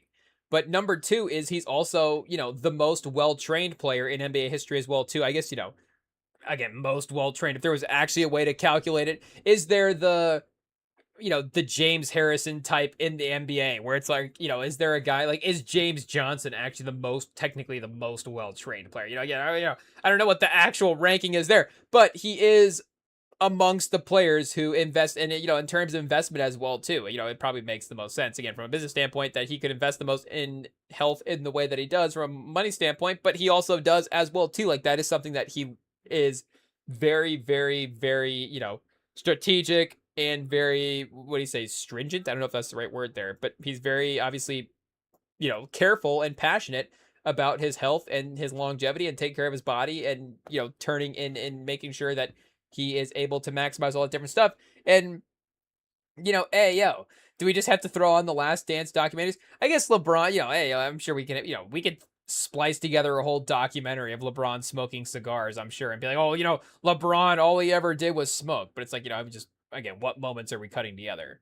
And I guess, you don't really inhale a cigar as well, too. But, either way, I think maybe the Jordan lifestyle was a little bit different than the LeBron style. I mean, there's literally the theory that the flu game, of course, is him just, I guess, to put it lightly, being hungover in Vegas, from the night before. Obviously, in the finals against Utah, making the let me make a quick trip. But who knows what else if he got else besides just being hungover there. But again, it's like, okay, what type of flu was that game on?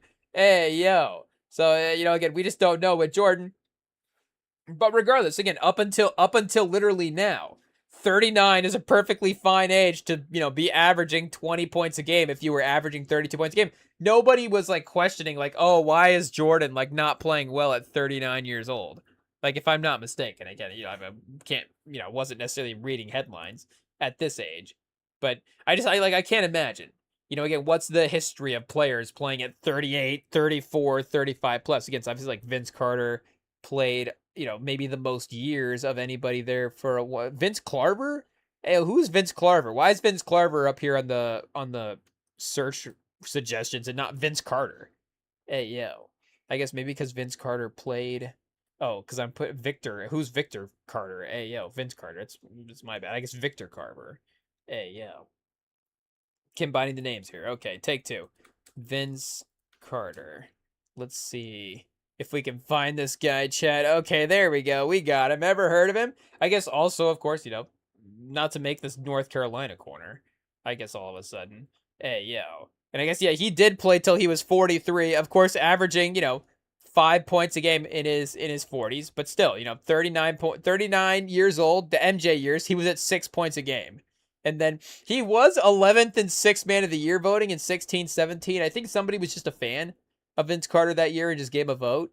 I don't know, 10 guys got like multiple votes above him. That would seem like a very stacked year, for 6th man of the year, 10 votes. I guess, he was also 14th in 12-13, so even a more stacked year. But obviously, again, dealing with the legendary status player as well, too, I'm sure it does help there. But, again, there is a little bit of what if, I guess, for, what if Jordan was, playing these 3 years, but also it goes to what if Jordan, I guess there is 3 years of retirement that he did leave on the table. Of course, the 1.5 year of retirement beforehand that he left on the table as well too. And you do also have to say, I guess, the 3 years that he played in college as well.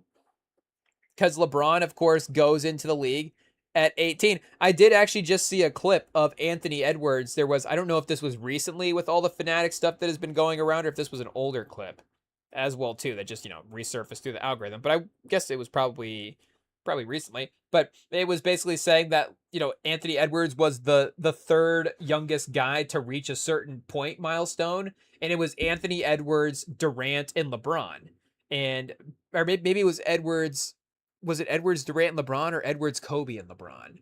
Because he did say both those guys started at 18. So maybe, again, Durant was just younger as well, too. Who's to say? But obviously, if you're comparing LeBron and Edwards, I guess, LeBron obviously had the 1 year head start there over Edwards. Edwards was one and done at Georgia.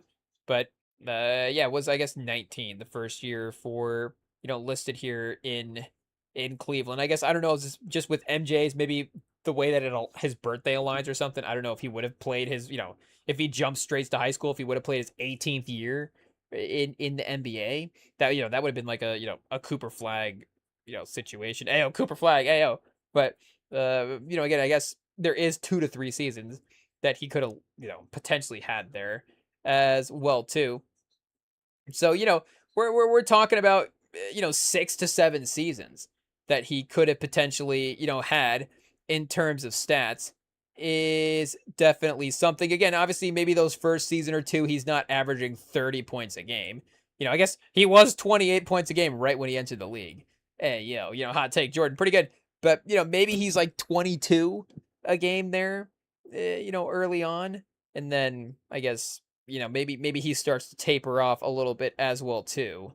Who's to say? So maybe for the Jordan legacy, it is actually like weirdly better that he did, if he was to play, at 38 and 39, it is weirdly better that he retired and returned instead of less like, physically watching the decline. Like, I do kind of like that Jordan, left at the peak of his powers. Like, there is something romantic about that. I'm not saying that, again, obviously, we never watched him. So for us, it doesn't matter when Jordan retired.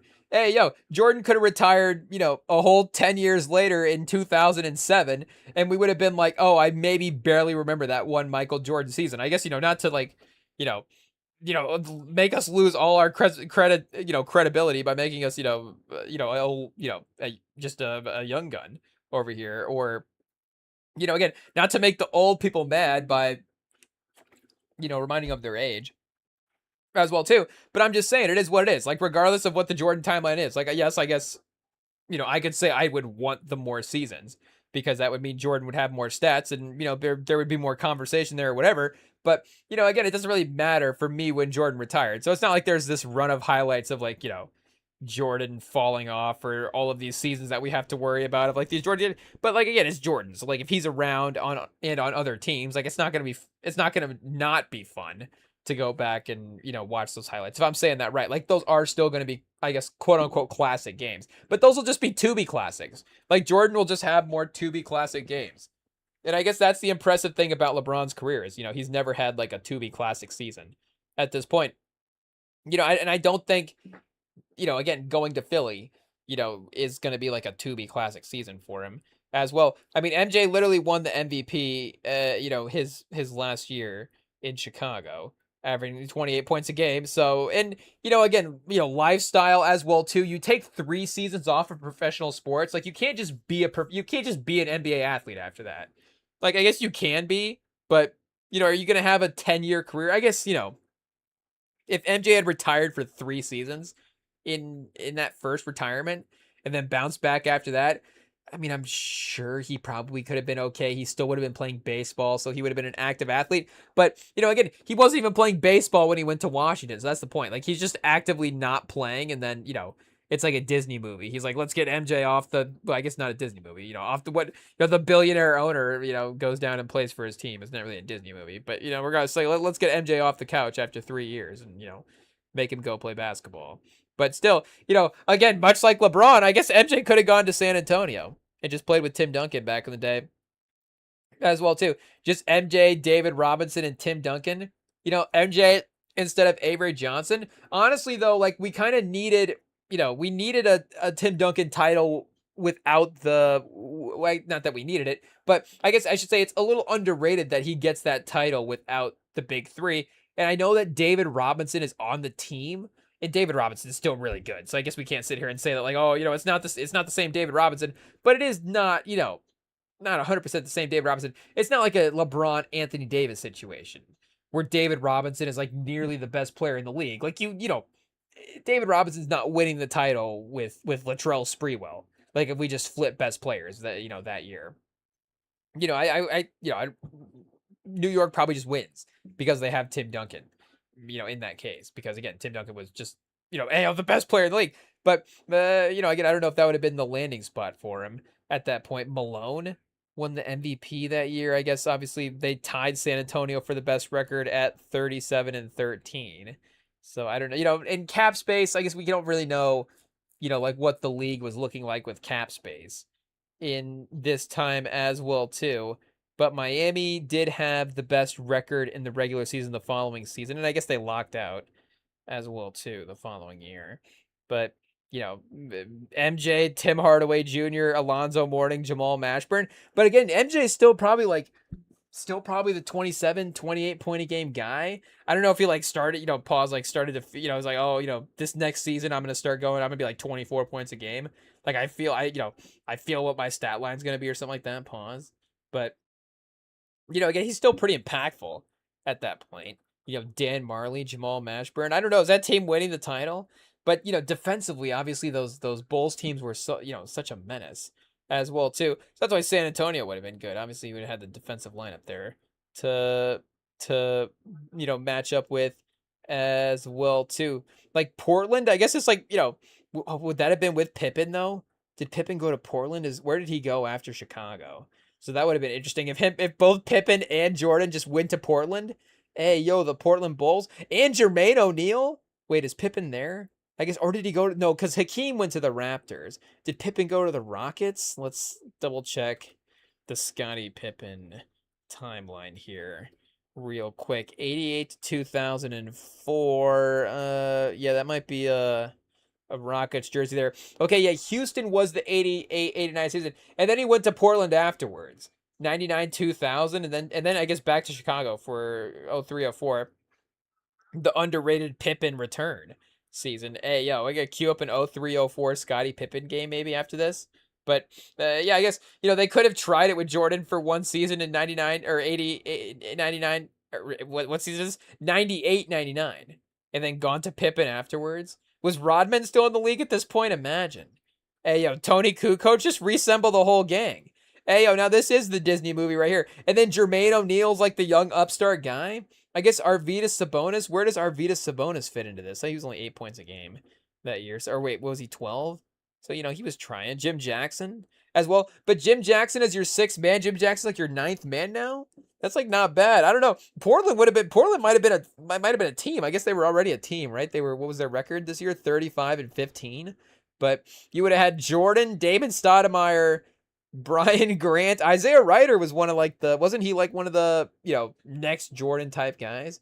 I don't know. Rasheed Wallace, Arvydas Sabonis, Jim Jackson, Walt Williams, Stacey Augmon, yeah, Jermaine O'Neal, just not really getting much playing time at that point as well too. But yeah, they went all the way to the Western Conference Finals before losing to San Antonio. You also had Phoenix in the playoffs this year at 27-23. Jason Kidd? Oh, Jordan and Kidd would have been interesting. Oh, man, because, yeah, Kidd would have been an incredible defender. And that would have been right in line with, kind of maybe more Chicago identity as well, too. Tom Gugliotta? Hey, Tom Ray Liotta? Who is this guy, Chet? Hey, is he the star of Goodfellas? He might have been. I'm not sure. But he was 17 a game. Clifford Robinson, Rex Chapman as well too. What did I have on the other day with? It's one of the movies in the Silence of the Lambs franchise. Is it Hannibal or is it Red Dragon? I guess let's just look up Ray Liotta. It's whichever one's got Ray Liotta in it, because that's who we saw here. I guess star of Cocaine Bear as well too. Rest in peace. One of the the last roles. Let me see. Wait, which one is it here? Oh, it's not listed. Oh, John Q as well too. Chat. Ayo and Narc in 2002. People don't talk about 2002. Ray Liotta. Chat. Hey yo, John Q and Narc. But what do we got here for our guy Copland? What movie? What movie was playing on Tubi? Oh yeah, here it is. Hannibal, 2001.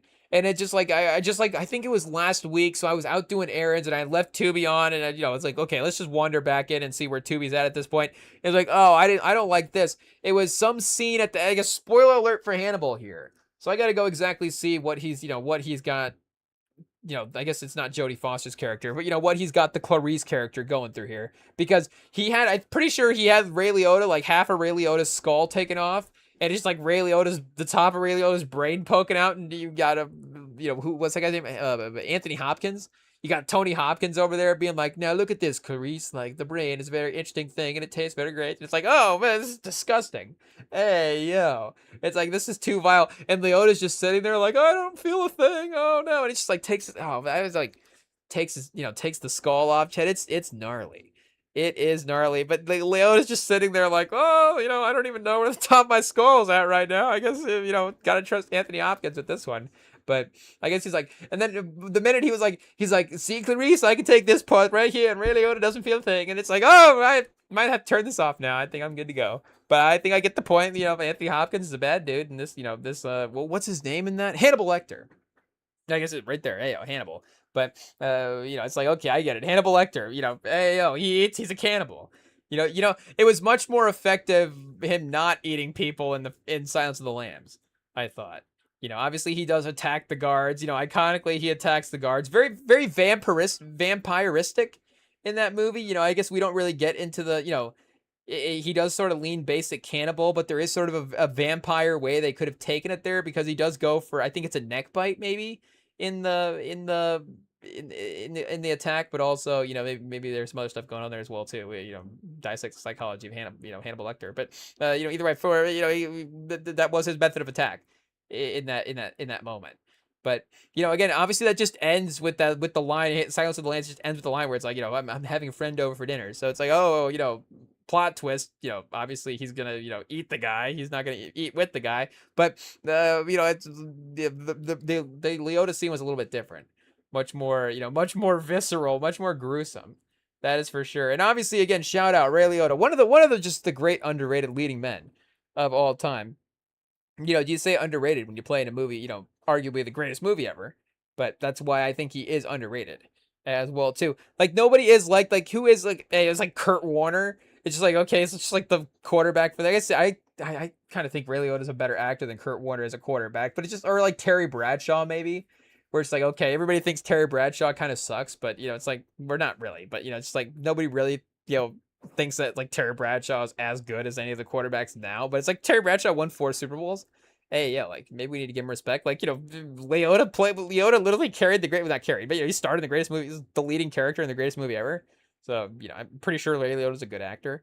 But I guess that's not the debate as well too. Again, film, obviously, film selection and stuff like that is very, very important. And, I guess, all kinds of other things. But, again, for, what are we saying for Hannibal? Hey, that was a film, I tell you. Then to follow it up with John Q, Chad, again, we might throw John Q. We had, I guess, refer to the tapes earlier. Again, if you watched the earlier tapes this summer, with us reviewing one of our DVD hauls, you may now know that we have John Q sitting over there somewhere in the DVD pile. And I would say I forgot about that, but I did think about that randomly the other day. I was like, oh, I have John Q in the DVD. I'm like, do we have to watch John Q? I don't know. But is it sitting? It might be right under the copy of The Mask with Jim Carrey. So if we pass up on The Mask with Cameron Diaz and Jim Carrey for John Q, obviously we're just degenerate Denzel fans. But Ray Liotta might be a top. He might be a second tier all actor for us at this point. Again, second tier is obviously top 10's pretty strong, but just at that, capability wise, again, he's definitely there. Rest in peace to the legend, Hubie Halloween later on. Again, it's just so many iconic roles throughout the course of his career. But yeah, I guess obviously again obviously I don't know. I'm gonna have to go back and now see see the end of Hannibal. Like, I'm assuming that Hannibal Lecter probably doesn't put the skull back on him. Again, I don't want to spoil it. I'm kind of trying to spoil it for myself here, so maybe I'm a little more prepared going in. I'm assuming it's still on Tubi now because I think this was recently. It wasn't like last month. But yeah, I think I don't think that Ray Liotta is gonna make it out in that situation. Should we just read the plot now since I've already talked about it, chat? I don't know, but I might have to sit through and watch it. Hey yo, we got through Midsommar, so and we got through Hellraiser as well. So I didn't know Hellraiser was gonna be like that, but I guess it's literally called Hellraiser, so we should have been more prepared. But I was like, oh, this is insane. Hey yo, and there is a weird inflection point. Maybe we need to do an episode on '90s gore at some point. Hey yo, because '90s gore is fascinating because there is a point where it's like it is and it is different than some other parts. I guess speaking of, I don't mean to be on like a high violence run. I guess it's just been kind of unintentional here. But speaking of, I was wandering around right before this, and I came back into the studio, and Texas Chainsaw Massacre was playing, and I was like, oh man, this is tough. But it was. I had talked about this earlier as well too, where I was watching part of that, and I just turned it off. I was like, oh, okay, I think I know where this is going. But it picked up, maybe it picked up at the end from like the continued watching. Oh, maybe that's what it was. Because when I wandered back into the studio here, I had queued up Halloween, and then maybe it auto played after that, and it was near the end when, I guess, again, spoiler alert for the original for the original Texas Chainsaw Massacre. But it was near the end when they have the final girl trapped in the house, and I was like, oh, I haven't revisited this part, so let me just see if we can get through this. And that part is a little less. There's obviously they've killed everybody at that point. Again, we said spoiler alert earlier, so that's not a spoiler because we said spoiler alert, but spoiler alert again. But they killed everybody earlier, so again, like, there's no more to be done at that point. It just kind of is terrifying seeing how she's going to get out of it at that point. But again, for what are we saying for like for gore, for horror in movies, like, that's the 70s, that's near the 80s. That's just different than the way it looked in the 90s. And I guess Hellraiser might be the late 80s as well too. So it's like 80, I guess, when is Hellraiser? It's like 87 to 97, 87 to 95, maybe even into the 2000s. Cuz some of that technology doesn't necessarily, like, improve too much. Like, there is just like the color, again, now we're getting really crazy, but I think we know from a movie standpoint what we're talking about here. Again, like the color of some of, again, like the color of blood in the movies. There is like a redness to it that's just like super bright, and then there's just like, again, there's a way that the that the gore is represented on screen, which is like very terrifying, but then also is almost comical sometimes as well too. Like, it's difficult to describe, and again, it is also, again, a combo 80s, 90s, some 2000s stuff. 2000s does start to get a little more, by the end of the, like, later mid 2000s, again, it starts to get a little more, like, I don't know if realistic is the right word, but I think it does start to get a little more realistic. It's like, oh, like Saw and stuff. Again, like Saw's gross. Hey, yo. Like, I don't know if I would sit down, and maybe I would now, because again, we're just unintentionally on this, randomly, insanely violent run here. Hey, yo, welcome to the summer on the REMINGTOM pod. But, maybe I guess maybe I'd throw on Spiral with Chris Rock. I've been thinking about throwing that one on.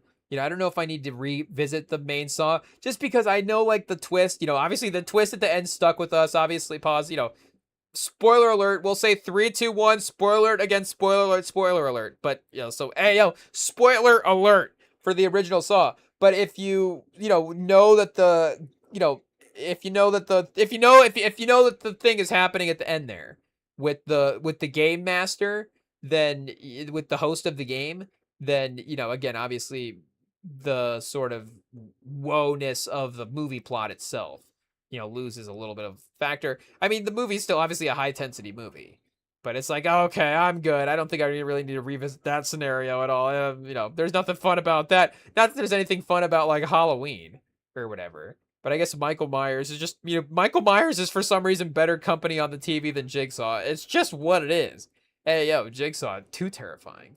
But what are we saying? I don't know what this has to do with Hannibal Lecter. But by the time they get to Saw, in movie horror graphic stuff. Like again, what year is Saw? Because I don't think that's the 2010s. Yeah, oh, 2004 even. So yeah, that might be about right. Mid 2000s. Oh, Chad, even the poster.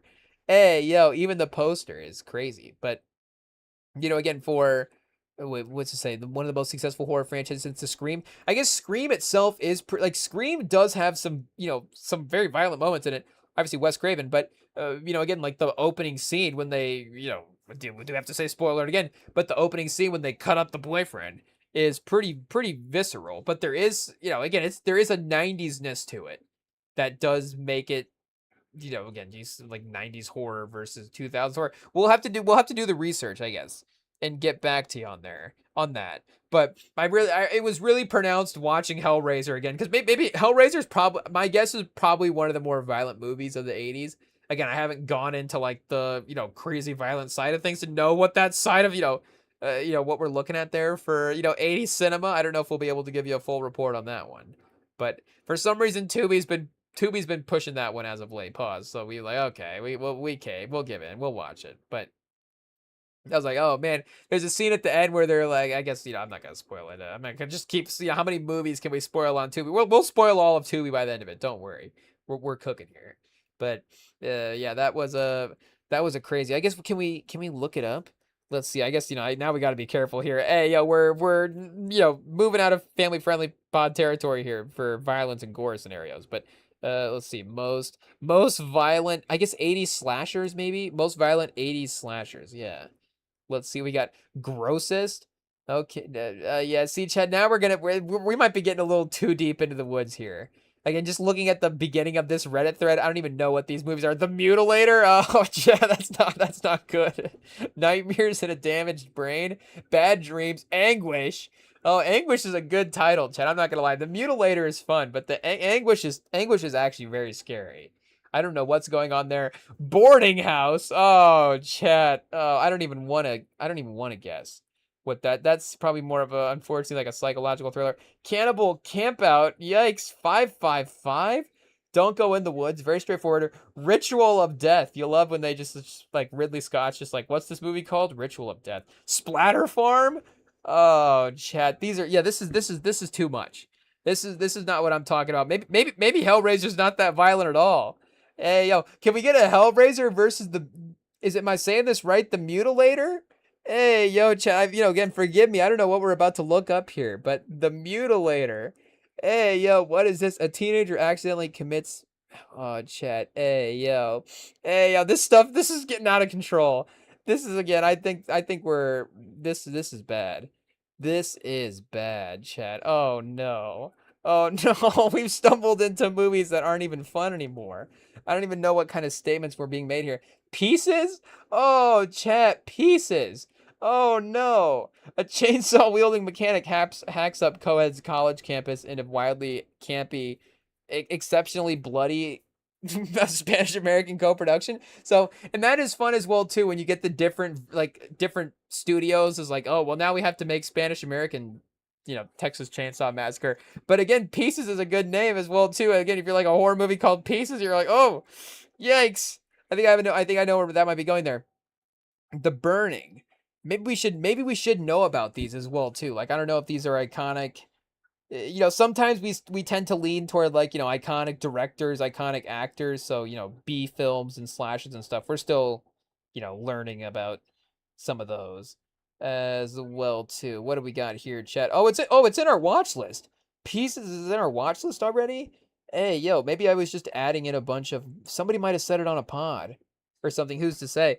A young and beautiful female a young and beautiful female student. Maybe I just read the description. I don't know. Okay, we'll just read it again. Young and beautiful female students of a college campus in Boston, Massachusetts are being mysteriously murdered. A savage killer who is severing their body. Oh man. And using them to create a human jigsaw puzzle of the perfect woman. Oh, chat, that is gnarly. That is gnarly, and it's available everywhere right now. Plex, Pluto, Roku, Tubi. So we literally can't miss it. I don't know how we haven't seen it yet. There is also a Toby. Hey, yo, Toby Collette's a different person. Tony Collette. There's also a Tony Collette movie, TV miniseries on here called Pieces of Her. Hey, yo. On her 30th birthday, out for lunch with her mother, suddenly violently explodes into violence at Madrid. Oh, I thought she literally just suddenly exploded.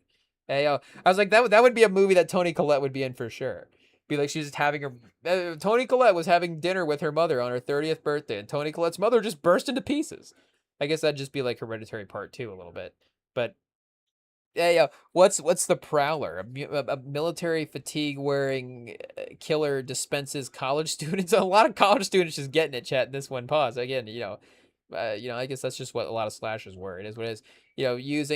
Using sharp bayonets, push straight through skulls in top tier gore. Hey, yo, oh, Tom Savani. So Tom Savani, I guess, is a leader in the gory industry in the 80s. A grim maniac, a grim, grimy New York City psychological slasher featuring legendary wince-inducing scalpings and shotgun blast masterminds. Oh, that does. Speaking of scalpings, chat. Hey, yo, this is how you know we're deep in the weeds at this point. We have a scalping reference for you, but I think it was. Is it the Evil Dead 2013? I think that's got a scalping in it, and I was like, oh man. Oh man, I'm not afraid to admit there are times when I have to put a hand up in front of the TV. It's a nice distance here, right here, because if I go right here, I can cover enough of it where I can kind of see the edges, but you get like cover the main space. And if there's nobody around, there's no shame in looking away as well too. Who am I? We don't have to be a tough guy, impress anybody, but if I have to throw a hand up and block the screen because Leatherface is being too terrifying, I'm not afraid to admit it. It is what it is. Like we said, Midsommar. If I have to, if people start committing old Swedish cultural burial rituals, then I just the movie can get the hand. It is what it is. That might be a pause. There might be some different. That might mean a couple different things, a couple different movies. But again, for horror movies, I guess again that can definitely help as well too. We can definitely cover the screen up there and get through it. But if the idea of the movie is going, see, the thing about, again, like a movie like like Midsommar, obviously that's like a high art film as well too. We're talking about something totally different than a slasher, and there is a good balance, I guess, of gore and slasher. Oh, Evil Dead was another one. Evil Dead was another one where I was like, man, this is crazy, and that might even be the '60s as well too. So maybe it is just how they were doing it B slasher style back in the day. Evil Dead. Let's see here. I guess 2013. Yeah, we're only getting the new ones. Let's see, it is 1980. Yeah, 1981. So maybe we just have to go the entire 80s and the 90s, and then a couple of years there in the 2000s. Bruce Campbell in the lead role. Shout out. But yeah, for again, Evil Dead, obviously, again, another obviously crazy horror movie, but really holds up, but still is not like the same sort of overall realisticness of again some modern stuff, but still has obviously crazy, and that is even more crazy as well too, because it's a little more supernatural. Obviously Texas Chainsaw Massacre doesn't necessarily like have the supernatural elements. Hey, just some guy with a chainsaw, or just some person with a chainsaw running around. So again, it's not necessarily like the possession in Evil Dead, some of the, even though it is like crazy horrific at some point, you're just like, man, just like, okay, every limb on this person's gonna explode. I guess it is what it is. But again, there is something about the possession side of it where you're like, okay, that kind of implies a little bit more body horror sometimes than just, again, like a guy with a chainsaw is just like, oh, yeah, that's not good. But definitely got to run from that. But, and then well, I guess, what did we just talk about the scene? Hey, what did we just talk about? We're scarred from watching all these movies. It is what it is, Chad. It's been quite a run.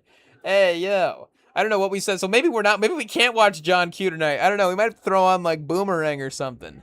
Hey, yo, the Nutty Professor just like really reset. Transformers. Hey, yeah, we're gonna have to really. Oh, and they gave NC-17 for Evil Dead. Yeah, Chad, it is gnarly. It is gnarly. It is what it is. Obviously, we're late to the game at this point. 81. It's a horror classic. So I don't think we're breaking any news here, telling you what's going on. But just to update you and let you know we're in the know. We also agree that yes, it is it is quite the ride. That is for sure. And I guess, hey, is this gonna, hopefully Philly, this is not just Philly laying waste to the league as well too. The NC, do we have to the NC 60 win teams? I don't know what the correlation is there for the NBA. I guess, or for Jordan as well too. And I don't know if YouTube heard us talking about MJ as well, because now they've got an MJ game queued up in the background. What year is this from? They have Rodman, so this has to be later, obviously. Let's see what we've got going here. They got the Lakers, Bulls versus Lakers, 1996 is the game that I guess they have decided to play. Is Kobe out there? Yeah. Do we have a young Kobe? I guess we would, right? 96 draft. So this would be rookie Kobe. Hey, yo, chat. We might have to lock in here real quick and see what's going on. Shaq. Okay. Let's see. I guess again, obviously MJ or no, Shaq would have still been in Orlando, right? Because he was in Orlando until like 90s, maybe 96 would have been that first season, though. Is that Shaq right there? We should be able to tell if Shaq's on the court.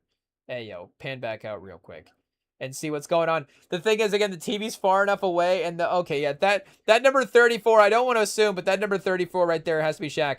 Again, the 96 TV feed is not necessarily, we're talking maybe 420p here for, what they were broadcasting it at the time.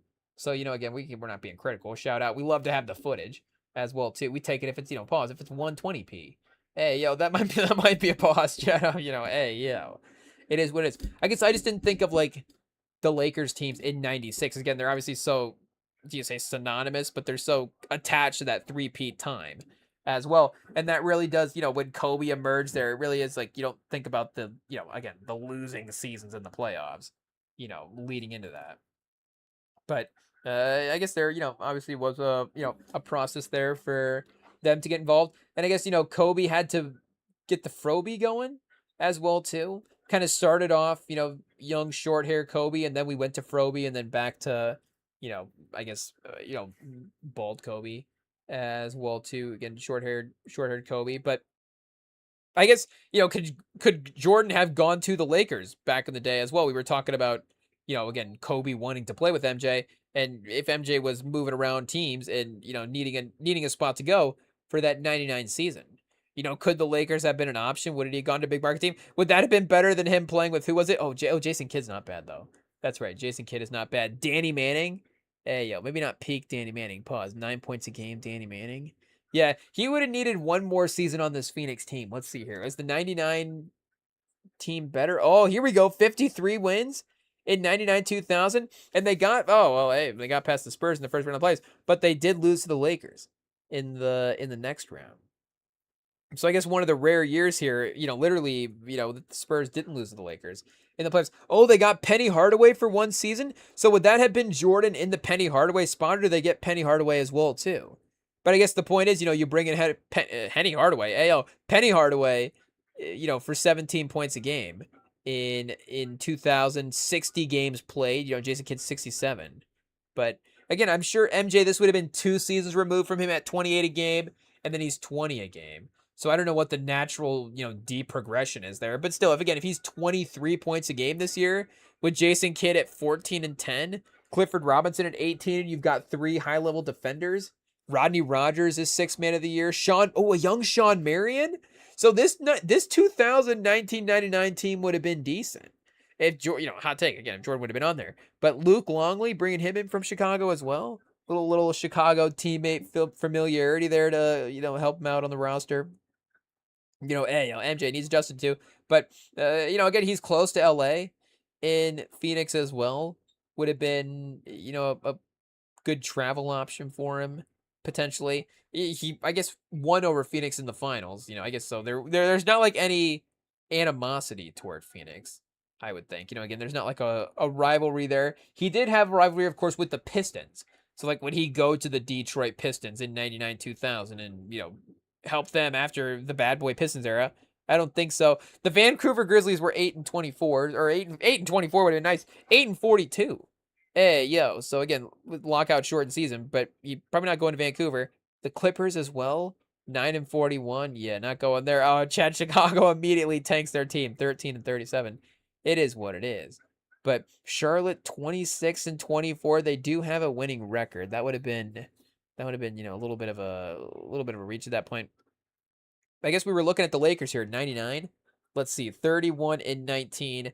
Got swept by San Antonio. Swept them, Chad. Hey, yo. Yeah, Kobe was 19 a game this year. Third team All NBA. So starting to sneak on to All NBA. Shaq, second team All NBA. Sixth in MVP voting, 26-10 as well, too. So wait, since we're here, Glenn Rice, Eddie Jones. So again, yes, the Lakers would have been, really, really good with Kobe, and that maybe would have been the Philly correlation as well too. They hadn't quite won the what do you say, won the title yet at that point. So yeah, he was Kobe. I guess this year for this game that we have on in the background right now, he was 7.6 points a game this year. So still working his way there.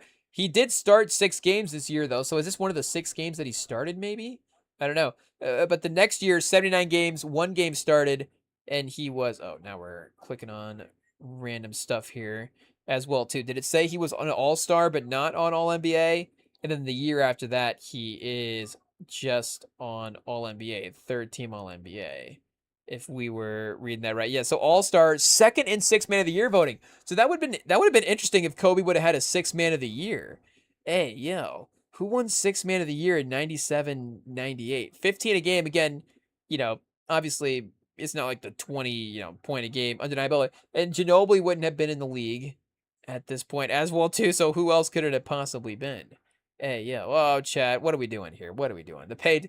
You saw the page spaz on us there. We didn't just randomly click that, did we? That's not our fault. That's fine. We'll take the blame. We'll take the blame. It is what it is. And I don't know what it means. Is Kobe a better all-time player if he has a six man of the year? But he's definitely the best player ever to win six man of the year. Legacy-wise, if that's the case. Again, with all due respect to our guy Ginobili, and I don't think it. I guess what do you have, like Kevin McHale maybe won a six man of the year award in there? We'd have to go back and double check, just in case we're forgetting somebody. But that would have, Kobe obviously would have, shut down the arguments there. Being again top 12 player in NBA history at that point. And I guess it was probably on the award. It might have been on the awards page that we clicked on, anyways. And just get there. Oh, I guess we were looking for a different year. We probably could have just scrolled to a different year though, from where we're at. Regardless, we get there. Oh, Danny Manning won sixth man of the year that year. Hey, yo, chats. I don't know how that aged. 13.5 points a game, 5 rebounds, 2 assists. He was 50% from the field. Kobe was 42%, 34% from 3. Danny Manning was 31, Kobe was 19. So, again, people were obviously, more familiar. People were, maybe he was older. Well, he was older, but maybe that, like, people were like, like, we have to get an award now before he retires. Kobe being 19, obviously, like, he's going to win six man of the year awards every year. And like, oh no, actually he's going to be, the 12th best, 10th best player ever. But, still, I'm sure probably there could have been an argument for Kobe this year to get that award. What was Danny Manning look like? So he was 7th the year before that and had a good season. So he had to like a good run here in Phoenix on the bench. 17 points a game from kind of, half on and off the court, 94, 95. 33 games played, 4 starts, 13 a game in 95, 96. So kind of a shortened season there. But 96, 97, 77 games played, 17 starts, only 7th in 6 man of the year voting. And then, yeah, is able to actually win it the next year as well, too. So again, he had built a little pedigree as kind of maybe a, one of the better bench guys in the league at that point. And I guess for his 15-year career in general, he looks like he started about half the game. So that was kind of maybe a more primary role for him, was some of those 6-man minutes as well, too. So again, it makes sense from a legacy standpoint as well, but still would have been interesting if he had been able to, get that one in the trophy case as well, too. But, regardless, I guess that would have been, obviously a safe title option for MJ to go to there. I mean, unfortunately, for San Antonio, that probably would have killed our title chances. We hate to say it, but, and I guess, we're not to count out Tim Duncan, but still, you imagine that MJ at this point would have been, still pretty much one of the better scorers in the league as well. MJ and Kobe and Shaq. I mean, there's no way that would have not been the most talented basketball trio that's ever played in the history of basketball together. Again, obviously, like we're saying, Kobe is still 2 years. He's 2 years away from being 2 years away, but he's still 2 years away from really reaching that top Kobe status that he can get to. And then again, obviously, 05, 06. What does he end up with? Yeah, 35 a game that year. The mid 2000s, in the later 2000s when he has his title runs as well too. But 28 a game in 2000, 2001, ninth in MVP voting, third in MVP voting in 0203 that year with 30 a game, first team all defense as well too. But yeah, that probably then goes over because it's still a little bit of a debate now, Warriors versus Lakers. At this point, it's like okay, is the 2017 Warriors a more talented team than the Lakers teams from the turn of the century? But I mean, you have MJ just in the lineups as well too. That shuts that down. And imagine again MJ in the all-time team lineups for the Lakers if he just plays in the Lakers for one season in 98, 99. And then MJ and LeBron play for the Lakers. But, what's the ripple effects of that? If MJ goes for the Lakers, does LeBron still go to LA because he just has to go to LA because that's just kind of, the plan to take the family out to LA at some point anyways? Like, that's just what it had to be. Or does he directly chase, Jordan's ghost in Los Angeles for the Lakers? Does he go to New York first initially? Maybe Bronny, plays New York basketball in high school. Who's to say? Is Bronny better if he plays New York basketball? I don't know. But, yeah, again, maybe he goes to their coast earlier on. And then he goes to the Clippers afterwards. Like, it's like, oh, the Lakers already won their title, so now, LeBron has to go to the Clippers. Is Philly like going to the Clippers? Hey, yo, people would say that Brooklyn, see, that's the take, Chad. People would say that Brooklyn is to New York what the Clippers are to the Lakers. But in reality, this is me being coward here now. But in reality, I don't even know why this would be like an anti-Philly take. But in reality, Philly is to the Clippers what the Lakers are. What Philly is to the Clippers. Philly is to the Knicks what the Clippers are to the Lakers. There it is. That's what I'm trying to say. I see. It's not right. That's why I can't say it. But that's the take. The take is that Philly is to the Knicks what the Clippers are to the Lakers. So they are, the point is they are the little brother team. Philly is the little brother to the New York, while the Lakers, their own little brother is within the city themselves. But, I guess the point is, yes, Jordan could have gone to the Lakers in 2000 as well, too.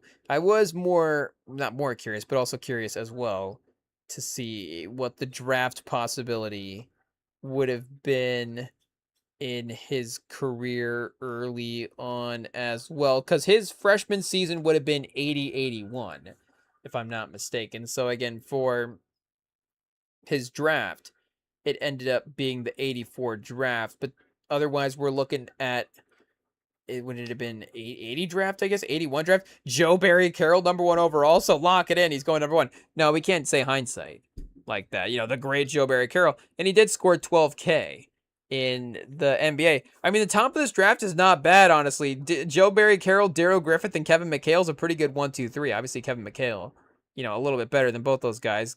Kelvin Ramsey, James Ray, Jacksonville University, unfortunately, maybe not necessarily getting the minutes there. Mike O'Corin, Mike Gminski, Andrew Toney, Michael Brooks, Ronnie Lester, Kiki Vandeweghe, Mike Woodson, Ricky Brown, Wes Matthews, chat, his first time drafted, I guess. John Duran, Larry Drew, Hawkeye Whitney. Hey, yeah, winning the name competition for the first round, that's for sure. But yeah, it's a fun draft. But, even as I guess, I don't know what he would have looked like, because he did, I guess, have a little bit, like we're saying, of that, like by the time, yes, he got to the NBA, he was obviously, one of the best scorers, but he needed the steps to get there. Like, that's the season he got to the NBA was the season he became that, if that makes sense. Like, he was better than the year before in college. Again, I could be mistaken, but he did kind of incrementally get better every year there up and, and through the NBA as well, too. So it could have been the Kobe situation of him being like, late lottery pick, but maybe he goes And I guess where are the Lakers even at here, or the Bulls even at here? I guess 4. Does he just go in the Kelvin Ramsey spot? Hey, yeah. So that'd be the easiest redraft scenario, or the easiest, I guess, alternate history scenario. Keeps everybody in line, and again, doesn't really like, I guess Chicago gets a different, probably more favorable outcome there. That would be fun as well too. Is there another player? I guess Kiki Vandeweghe at 15K in this draft, but nah, Kale McHale is the guy for sure. But you have 6 players with 10,000 points. I mean, even Gaminsky himself had 10K. I mean, shout out 24,000 minutes in the NBA. Ayo, he was playing Rick Mahorn. See, there was guys that played here. How many guys played 20,000 minutes? Ayo, 9 guys played 20,000. I mean, even more played 10K. Tony played 12. Ayo, Jeff Rudlin played 11K. So you have 18 guys in the 80 draft playing 11K minutes. I mean, solid names here for sure. But yeah, I think Jordan. Obviously, not to say that he's the best, but obviously he would have been the best. But not to say that he would have been the number 1 overall pick.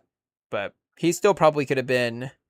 I would imagine a lottery-esque pick in this scenario. It's just again, like, the system I don't think was necessarily set up for guys to jump straight from high school to college. I don't know if the scouting went that far. I could be wrong. I'm sure they were locked in, and everybody was probably doing their jobs better than they were now.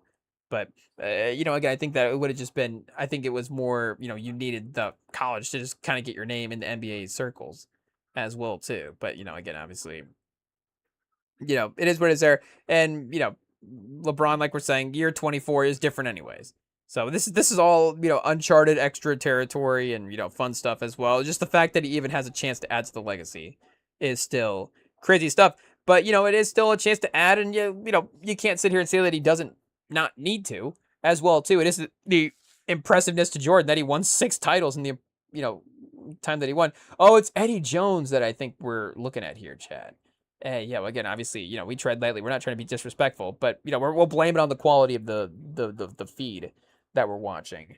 Yeah, but I can't really read the single digit numbers as well too. So Eddie Jones is not even the same number as Kobe. Again, I couldn't even tell that. So obviously, hot take, they're teammates. They're not the same. They're not the same number.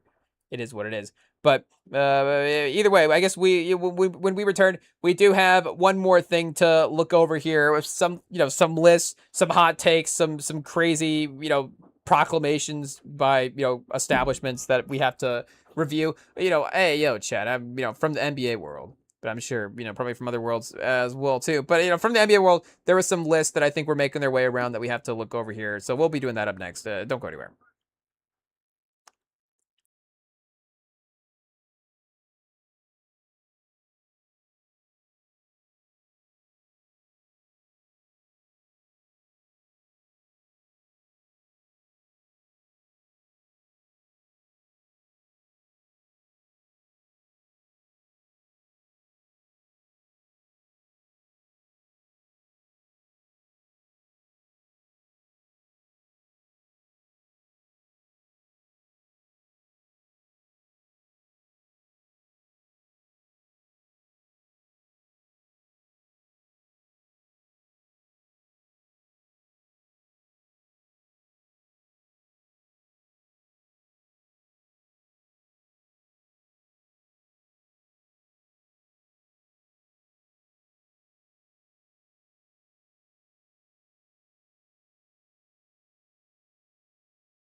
All right, chat, we are back. And like we said, there was a couple of lists that were setting the internet afire that we do have to go over here. We do have to go back a couple of days. We have to do this pod like a Nolan movie. We, do the topics in reverse time order. But, we have to remember, before LeBron made the decision, let's go back a couple days, the summer was bleak. There was no news. The NBA free agency was over. World Cup had ended. We were only down to the Little League World Series on ESPN. We needed a news story. So ESPN, I guess LeBron ended up getting an announcement with the news, but Bleacher Report dropped a list, the 99 best defenders of all time. So we haven't seen it yet. We did see a couple of posts. I saw the internet. I guess we'll just spoil it now. People were raging that they had John Havlicek ranked over Wemby. I guess shout out. They had Wemby at 36 all time. So, that's pretty good for like 4 seasons in. I would say top 40 defender ever. I mean, you could say, again, talent wise, are you ranking it talent wise? What's the balance there? Because John Havlicek does have a great career. I'm sure there is some career ranking that you do have to put into the consideration. But if you're just ranking based on defense, is it Wembanyama 1, Dennis Rodman 2, and then Pat Beverly 3? It becomes a little bit of a different ranking at that point. So maybe there is a little bit of an overall career thing that helps separate some stuff. And, again, if a guy like Havlicek's been around for a decade, played for 12 years, and Wemby's been around for 4, maybe Havlicek still gets the boost. But yes, if you have one possession and you need a defender to lock somebody up, is it John Havlicek or Wemby? I guess it's different as well too. Wemby on the perimeter versus just having the defensive impact over time at the rim. How that deters people. Again, that's obviously a different thing. But regardless, Wemby is from a presence standpoint, just about the biggest presence defensively that we've had, literally physically, but just, again, watching the way that he deters people as they drive to the basket. Like, he is the number one deterrent that we've had at the rim in the 21st century. I don't know if that's a hot take or not. Again, obviously Tim Duncan's in the list, on the short list. Dwight Howard's on the short list. I honestly don't even know who else. Ben Wallace. I think that's your 3. I think that's your top 3 right there, and then Wemby. I think we just right there, boom, we just thought of it. If Ben Wallace is not in the top 10 or top 5, I don't even know, top 5 might be too high, but if he's not in the top 10, then again, obviously this list is accounting for other things outside of defense, because Ben Wallace is just about as crazy as you can get there. Garnett and Duncan as well too. And are they going to disrespect Duncan? There is this narrative. So there's this false narrative being spread around out there. Pause that Tim Duncan can't switch out onto the perimeter. And he's like, oh, he's slow. He can't guard other guards. If he had, or other guards, he couldn't guard guards. If he had to, play the pick and roll in modern basketball, he would just get cooked by everybody. It'd be like, oh, Kyrie would have Tim Duncan on the court every time, dropped him, crossovered every time. It's like, hey, Kyrie has everybody crossover every time anyway. So yes, he probably would, because that's how Kyrie's game works. But no, that's not true. Tim Duncan could definitely switch to the perimeter. Tim Duncan in 2014 in his late 30s, couldn't, because he was old. But Tim Duncan young in his career, absolutely could. He was flying around. Hey, it's a prime athlete right there. We're talking about an apex predator, Tim Duncan, Chad. Hey, it's the, what do you call it, the xenomorph, and then Tim Duncan are the 2 most terrifying, presences to ever move around. But for some reason doesn't get credited that way. And the problem with these lists is I do like Don Boos. Hey, the point guard from Indiana. Again, this is where the list is like, okay, what are we ranking here? This guy, we don't even know how many points per game. He had 6 first-team all-defenses. Okay, that's pretty good. It says in the write-up, there may be a hint of skepticism about some players. He didn't even play in the NBA, ABA. This is just saying that there was skepticism about that time in general. I gotcha. Don Boos quickly put any directed to him to rest. They were like, okay, his defense is legit. Hey, pause. The instincts and aggression that helped the 6'4" guard adapt right away and helped him earn first team all defense. Oh, honestly, 6'4", Chad. They're kind of starting to talk us into him now. Hey, pause. Like Con Canuple, the defensive Con Canuple. Hey, Don Buss. I don't know. Highest vote 51. This guy's a lockdown defender. I gotta be honest. I don't know if I've ever heard of Don Buss ever before, ever. Maybe I need to go do a better job of looking at Pacers basketball. That might be one of the teams that maybe I'm not like always revisiting the pages.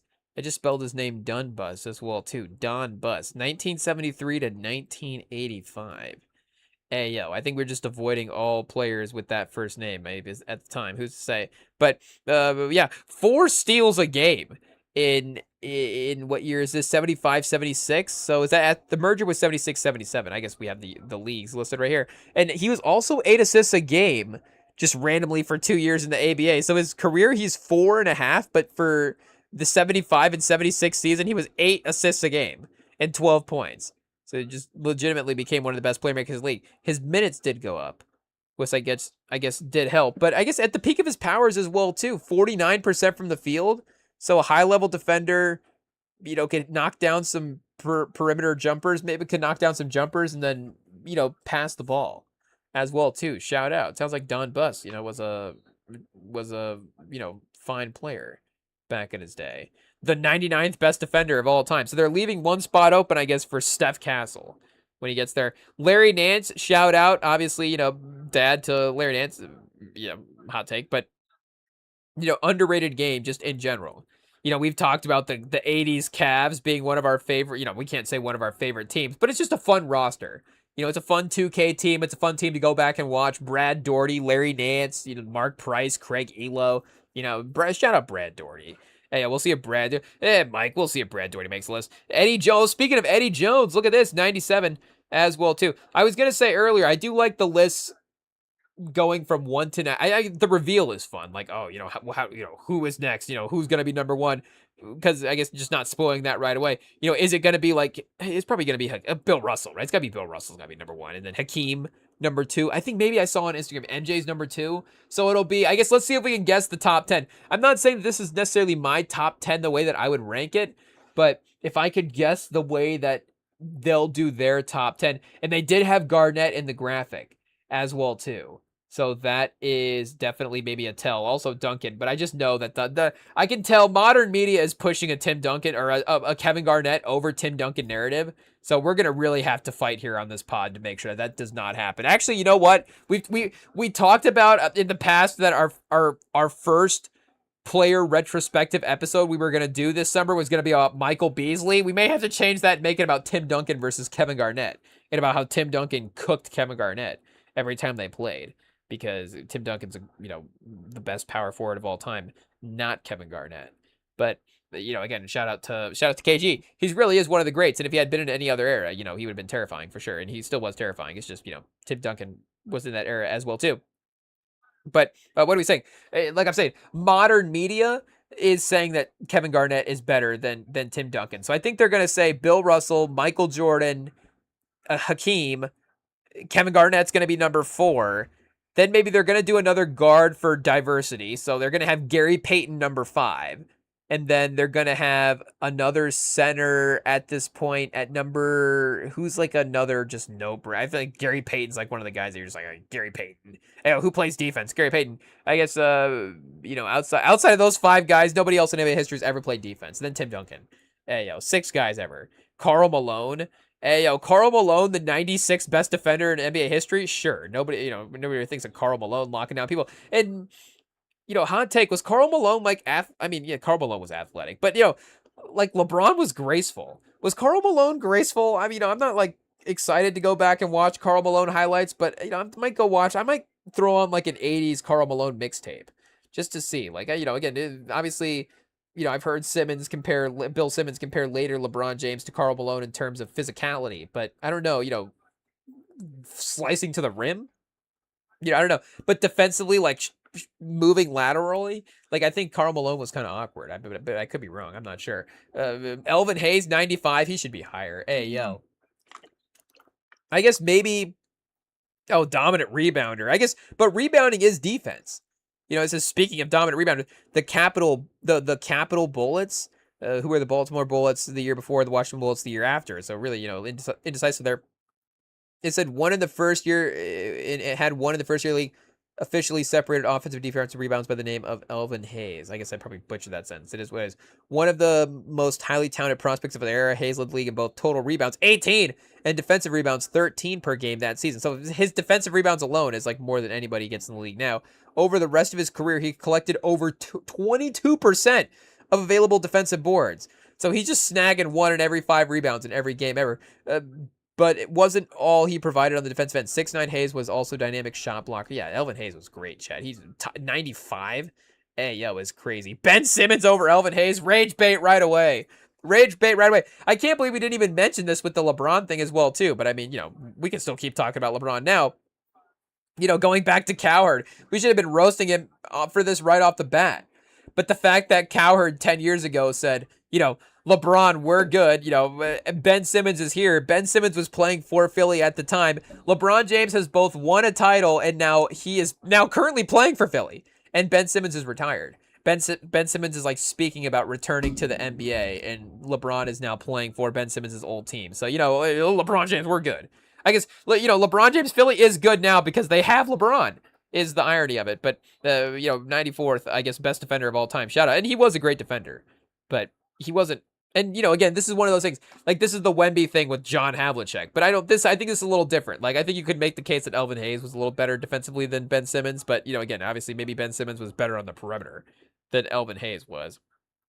And they're both the same height, but Elvin Hayes is not, or Ben Simmons is not the shot blocker that Elvin Hayes was. I mean, he probably could have blocked shots, but, he was 0.7 a game. So, it was something that he did, but it was not like, he was not blocking a shot a game. But, he's close anyways.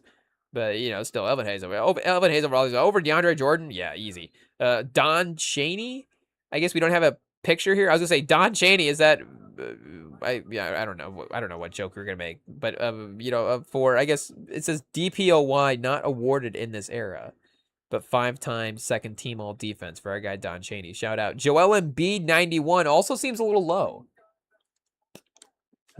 Prime Joel Embiid was definitely a menacing defender. I guess never made first team all defense is interesting. Top 10 DPOY finishes 4. Obviously never won defensive player of the year, but. Dominating rim presence as well, too. Willis Reed at 90. Derek White at 89. So they're just throwing the guards in here. Really what they did is they ranked the centers and then just threw in the guards randomly because there's no correlation here between the guards and the centers. Hey, Derek White over Elvin Hayes and Willis Reed. I mean, sure. Wes Unseld over... Like, why is Wes Unseld better than Derek White? But, Willis Reed is not. Hey, again, what did you say? Well, Derek White. Why can't Derek White be the 99th best defender in NBA history? Like, sure, put him on the list. But, again, obviously, Wes Unseld, finals MVP. Hey, Hall of Famer. Theo Ratliff, shout out. Again, strong. Oh, solid but unspectacular rebounder. Chad. Hey, I guess I don't know anything about Theo Ratliff's game. It is what it is. We can be honest. OG Anunoby, shout out. I can't think of OG Anunoby's game as best defender. I mean, he's a solid defender for sure. But is OG Anunoby one of the top 100 defenders in NBA history? I guess, sure. Again, is OG Anunoby one of the 5 best defenders in the finals this time? I guess he was, but San Antonio should have had him. Again, but let's not forget San Antonio had the lead in every finals game. Bo, put the finals in a gift, wrapped it up and gave it to the New York in a bow and said, here you go.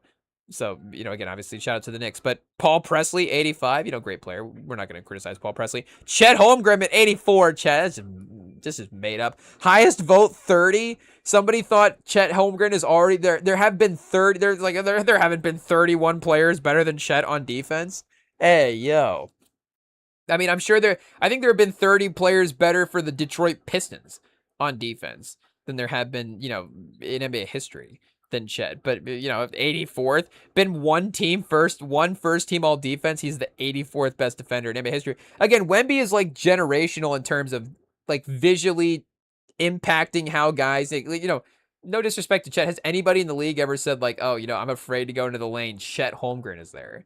Like, again, Chet Holmgren has turned to like a really good third option in OKC. So, bulletin board material for Chet Holmgren. It's going to be, I'm going to see an Instagram reel and it's going to be like, oh, that's the Rem and Sam pod voice right there. Chet Holmgren is a third option. And be like us in the background and be like Chet like in the gym and he's like looking up and then he's like goes to work and him putting up shots in the gym. And then it'll probably be like a Powerade commercial or something like that. But hey, you know what? If it's, I guess we don't want to motivate Chet to, get a win over Wemby, but I think we trust Wemby is really what it is. See, we have the bigger friend in this point. So we're talking smack. is really what it is. Paul Silas, the 83rd best defender. Again, legend. Shout out. Bogut, the 82nd best defender. Bogut could have been way higher up on this list. 4 top 10 DPOY finishes, 1 second team. But I don't think Andrew Bogut was actually the 82nd best defender in NBA history. Again, Andrew Bogut could have been a top 50. Yeah, somebody had him voted at 47. Hey, yo. Like, Andrew Bogut had, like, I guess I'm not, what are we going to be disrespectful here? It is what is. The Remington Sam pod eviscerates everybody on this list. I didn't, expect it to be that. But it's more maybe Bleacher Report's assessment of what is going on here. I guess how many seasons did he play in Milwaukee? But he had 7 seasons in Milwaukee. Made a 3rd-team All-NBA there one time. Never made an All-Star game in his career. Made an All-Defense team, I guess, in Golden State as well too. But again, was like a fine 2-way player in Milwaukee. Led the league in blocks per game one time. A block and a half per game for his career. I guess again, some later seasons kind of maybe, taking that down a little bit on that average, but I feel like maybe you got to be over 2 blocks a game at some point. But Dave Cowens, 81. Okay, Finals MVP. And again, we may be, mixing it up with good player, good defender as well too. But Cowens is a baller. Lambeer at the 80th. Chad, again, the Bad Boy Pistons. I think the Bad Boy Pistons just have to be the 20s. Hey, yo. Didn't they literally write a book about how this team shut down Jordan? So I know, I think Rodman was probably the guy from that era that is the real, generational defender. Lambeer, maybe, the generational, obviously annoying guy from the time. I guess that's our, lazy assessment of it from back in the day. Obviously, Lambeer never made any zero defensive accolades in his entire career. So, again, maybe he shouldn't even be on the list. But no, obviously a stalwart of a great defensive lineup. But it was never recognized at the time that people were like Bill Lambeer. Nobody ever thought in a season that Bill Lambeer was ever one of the 10 best defenders in the league. I guess is kind of a strange happening. Again, defenders, I feel like that's one of those things that's not like the MVP, where it's like, oh, Steph and LeBron or Steph and LeBron, Steph and Durant are taking away from each other in the MVP votes. Like I said, Shaq and Kobe, neither of them can win the MVP because they're both on the same team. They're too good. They're going to take votes away from each other. Like, I don't think first team all defense, like Dennis Rodman and, Bill Lambeer are taking votes away from each other. He did make 4 All-Stars in his career. So I guess maybe a little better of an offensive player than I'm thinking of. But, one time he was 12th in Defensive Player of the Year voting in 83, 84. So, again, it's just a little strange to think that, again, obviously year to year, he could have broken into the top 10 at least a couple times. But, again, obviously the Detroit unit was still good enough. Nate McMillan, we mentioned Gary Payton earlier, obviously iconic Seattle guard for his defense. But, I think McMillan is in that line as well, too. And, maybe, again, a little more important for his game overall. But still a great defender guard for the franchise. Their highest overall, 47. Yeah, he definitely could have been way higher up on the list. Mobley, again, definitely has the talent, has definitely showed. First team all, he's gotten some defensive love here early on, and it's definitely been some advancement. Like, Mobley might be, hey, yo, chat, this is the take.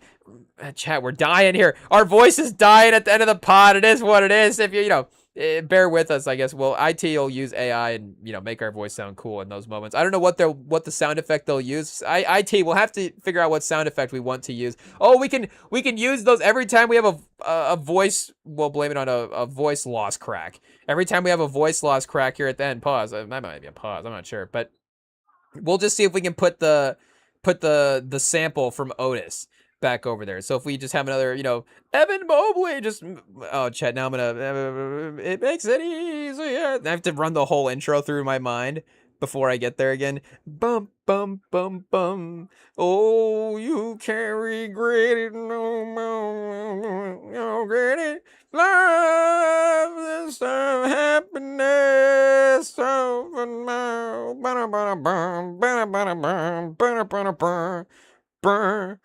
Burr, burr, burr, burr. I think we might be stretching the intro out a little bit too much, Chad. I'm not sure, but no. See, we got there, Chad. We got there. And next time we have a voice crack, we might have to just hit the ooh, no, and just see if we can make up for it. who's to say? But yeah, I legit just had to run the whole intro to get back there for a second, even though it's iconic enough. I should have just been able to just, you know, cue it up in the middle. It is what it is, but pause. But I guess, either way, the point was back to talking about Evan Mobley's career. Evan Mobley saved by the voice crack. We were about to eviscerate him, but and I guess Chad, I didn't even think of where Gobert's gonna be at on this list. Gobert's gonna be like number 7 all time, as well too. Mobley might be the new Rudy Gobert. The advanced analytics defender, beloved guy that everybody votes for and does definitely impact the game. And he is better offensively than Gobert, but again, maybe it's not necessarily like the overall impact that you're looking for, but Mobley still has a long career ahead of him and is still obviously a very impactful guy as well too. But highest, somebody voted him 29th. So who voted Chet the 30th best player of all time? It's somebody that's like 24 voted on this list, and they have Chet's the 30th, but they're like, Chet is like, I've only ever seen 20 players play, so somebody that's like a handful of years younger than us, but it's like, I've only ever seen this few many guys play, so Chet's the 30th best defender ever, and Evan Mobley's the 29th. But I feel like even myself, Chet, hey, you gotta have Evan Mobley a little farther down. Artis Gilmore, 77, shout out. Iconic, had a Spurs run at one point as well. Great center, does definitely get a little bit underrated, left behind in just the great run of 70s and 80s centers. I mean, again, we mentioned Hakeem, but just that was a little, kind of in the crossover between, like the Chamberlain years and stuff. But again, obviously he was in the ABA in the 70s. Maybe if he would have been in the NBA in the 70s, it would have been different. And we mentioned, of course, earlier in the summer, the YouTube channel that we found where the guy has all the playlists put together for legendary players. And he does have an Artis Gilmore Kentucky Colonels playlist that I have been staring down. But I'm like, do we watch ABA games? Are we allowed? I think so. But San Antonio, and I guess Boston as well too. But Chicago, kind of his most iconic team after Kentucky there. But yeah, one of the greats, Chad. Artis Gilmore, shout out. Definitely a better defender than Brook Lopez. Brook Lopez, like a really good defender if he doesn't have to move. If you drive right at Brook Lopez and he's able to block the shot, yes, Brook Lopez is a good defender. But is Brook Lopez a great defender? I'm not sure. Caruso, 75. Yeah, Caruso's pretty good. We'll give him a break there. Doug Christie, 74. Chad, I don't know. Maybe. I guess I'm probably not gonna be able to make the jokes there, but we could probably. You probably know. What they could be. It is what it is. If you don't, then oh well. Rasheed Wallace, 73. I mean, Chad, what are we doing? Rasheed Wallace is definitely a top 50 defender of all time. Again, speaking of the Pistons, it is definitely, they've had some similar teams throughout the course of their history, at least the two that mirrored each other that have won the finals there. But, Rasheed Wallace was going up against some of the greatest power forwards of all time. We talk about with Duncan, that era might be the greatest era for power forwards. And Rasheed's a part of that. But Rasheed was, having to, Ben Wallace is probably going to be way higher up on this list. But Ben Wallace was a help defender. And I love Ben Wallace. Ben Wallace was great. Ben Wallace was as helpful to that team as anybody. Again, it was some of the balance of the 5 guys that they had there. But in terms of possession to possession, Rasheed was the guy that would be guarding Tim Duncan, that would be guarding Garnett, would having to, actually, physically have to take that task, pause. And then Ben Wallace would be the help side, be the free safety, be the menace that way. And it was perfect. It worked out. But it worked out because Rasheed was as good as he was. And so again, I don't know if you'd have Rasheed over Ben Wallace in general, but he should definitely be a little higher up as well too. Paul George, 72. I mean, Paul George at the peak of his powers, yeah, obviously great two-way player for sure. I mean, was he ever, again, like Kawhi level defender? He was pretty close, I guess. Maybe I'm underrating his defense, from earlier on in his career when his offense was still developing there a little bit. But again, obviously 70s, like Paul George, great defender, great two-way player. So we're not complaining about that. Shaq at 71, probably a little underrated. Again, you start to get to some of the defensive specialty guys. So Shaq's going to be a great player. Shaq's going to be high up on a lot of lists. Again, it's not going to decredit Shaq's game that he's the 71st best defensive player of all time. But Shaq is a great defensive center. Like you don't need another. It's like, like even Wemby still kind of needs another guy next to him in some ways. Like, yes, you do. Like Wemby is kind of a skinny Ben Wallace in some ways. Like Wemby might not be the possession to possession guy guarding these centers every time. You know, he might be the help defender, kind of roaming around, getting blocks, and you know, being the freed up help guy there. But Shaq can kind of, you know, it like Embiid as well too. Like Shaq and Embiid are very similar, you know, defensive centers. Again, maybe a little stationary sometimes around the rim. Definitely maybe, you know, the switch. You go into the switching era. I guess Embiid did play in the switching era though, so you know we need to, you know, have him higher up on the list like we're saying. But you know, I think again, Shaq's athleticism and lateral mobility is just incredibly underrated. Like people think of him as a guy that's just, you know, this big burly, you know, bulky bowl guys over in the lane person, which is what he was. But Shaq was a force. Shaq was, you know, darting up and down. Shaq was running around. Shaq was a crazy athlete. And even, again, the Lakers Shaq was a little bigger than Orlando Shaq, for sure. But, you know, he was still a menace athletically. And it still helped him be a great defender. You know, 4.5% block percentage. Like, you know, Shaq definitely should be higher as well, too. Larry Bird, again, obviously, you know, great two-way player. Can't complain about Larry Bird. Again, you know, everybody older should be higher. Buck Williams, you know, shout out. For two-time first team, two-time second team. Buck Williams was one of the 80s and 90s best examples of a classic old-school power forward. He played good physical defense, could dominate. He played good physical defense. Now I have to run the whole intro to get the ad lib back. Ooh, no. There we go. And check those boxes without demanding a ton of rewards. On the other end, over the course of his 7 seasons, he averaged 8 defensive rebounds, 2, block and a steal over the course of his entire career here, or 4 defensive nods. You know, I guess just solid presence all the way around. I was in one of those debate videos that I was watching recently where it's like, you know, old head debates, 10 Gen Z guys about the NBA. He was like, oh, you know, Buck Williams would still be awesome today. And I imagine, you know, so like a defensively versatile power forward, you know, maybe he steps out and hits a 3. Maybe he's like a small ball 5. You know, I could see it. Jerry West, the 68th best defensive player of all time? Huh. You know, I wouldn't have guessed it at that point. You know, again, known for his offense, for sure. Rather regarded as one of the best players, most because of his scoring and playmaking, relentless competition, but one of the traits was far less refined from offensive end of the floor, was truly a win-at-all-cost competitor, which helped him stay in front of most matchups. So this is, you know, like a competitive ranking. Like, Jerry West is like the 68th best competitive defensive player of all time. So does that mean Steph Curry is going to be on the list? Because I can't imagine Jerry West is a better defender than Steph Curry. He does have he might be a little taller than Steph. So, you know, again, there may be some physicality there, but Steph is pretty strong as well, too. Steph has modern weight training. You know, what did Doris Burke say? Steph could curl 400 pounds with one arm. But let's see what we got here. I think Jerry West was a pretty classic shooting guard, 6'6", you know, is what we're looking at here. Maybe like a 6'3". He was, you know, so he's Steph Curry's size. Pause. 6'3", 175. Oh, Chad, I thought Jerry West was a little taller. No disrespect, but maybe in his era that was like a 6'6" for his time. But I think Steph Curry, he's cooking Jerry West in one-on-one. It is what it is. Rest in peace to the legend. You know, I hate to bring him up in that way. Obviously, one of the best people that, you know, has ever walked through the NBA. But, you know, he's gonna get cooked by Steph Curry in a game. It is what it is. Yeah, obviously Jerry West is great. We're just talking ignorantly there. But regardless, Steph is a very, very good defender. So, and I guess he never got rewarded defensively. They didn't have Jerry West getting rewarded defensively, if I'm not mistaken. Oh, he did make first team all defense 4 times. Okay, you know, Jerry West. I mistake. 2.5 steals a game. You know, quick hands. Hey, yo. You know, I guess, you know, I don't know. We need to go watch more Jerry West highlights. Dwayne Wade, 67. One of the best shot blocking guards of all time. So that makes me think, is John Wall going to be on this list? John Wall should be on this. John Wall should have been on this list already.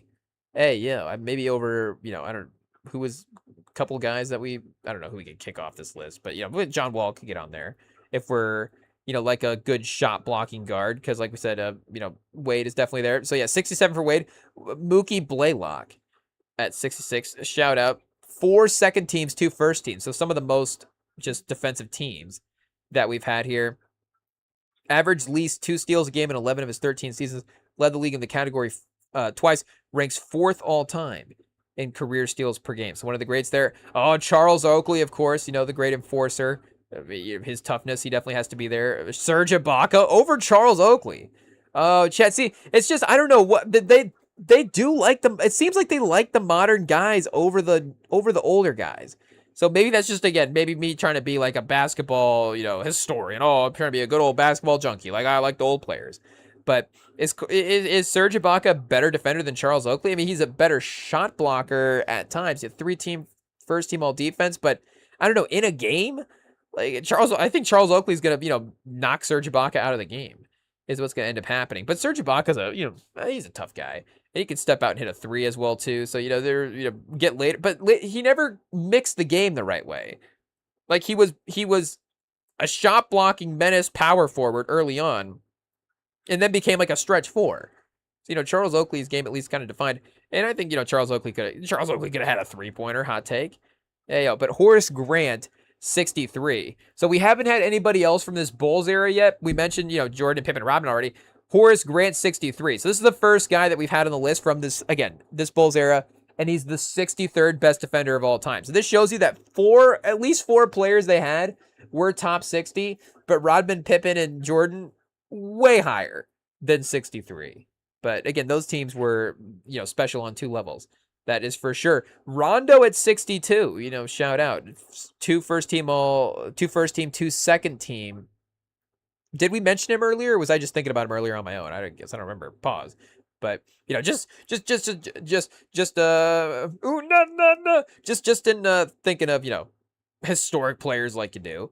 I guess maybe I was thinking about Rondo, but I think we did mention him earlier when talking about LeBron. So there is definitely a Hall of Fame case for Rondo there. But as a great two-way player, playmaker, definitely had every aspect of the game except for the three-point shot. So that includes, the defensive stuff was all there. Manute Bol at 61, shout out. You love to see it. Again, obviously, the original Wemby chat. Hey, again, great shot blocker. The advanced stats, all the numbers, say is great. His career average of 6.4 blocks per 75 possessions is a clear 1.8 of second place.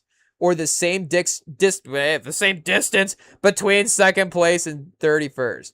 So again, basically him out on the court like Wemby. He was just blocking everything. It's just impossible to get turns out when you're 7.5 foot tall, it's just impossible to get a shot at the rim over you. It just, Wemby is a little better mover than Manute Bol. And he's the highest rank we've had so far. Somebody had him voted up to 16. Which is probably true. Manute Bol should probably be a top 50 defender of all time. What are we doing? Hey, there's going to be some... It's like, who's the new guy? Jared Allen's going to be over Manute Bol. Bol will be over Manute Bol.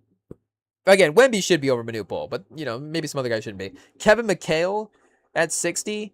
I guess, yeah, again, we can probably go watch more Boston from that time as well, too. 6-team all defenses. Great two-way player.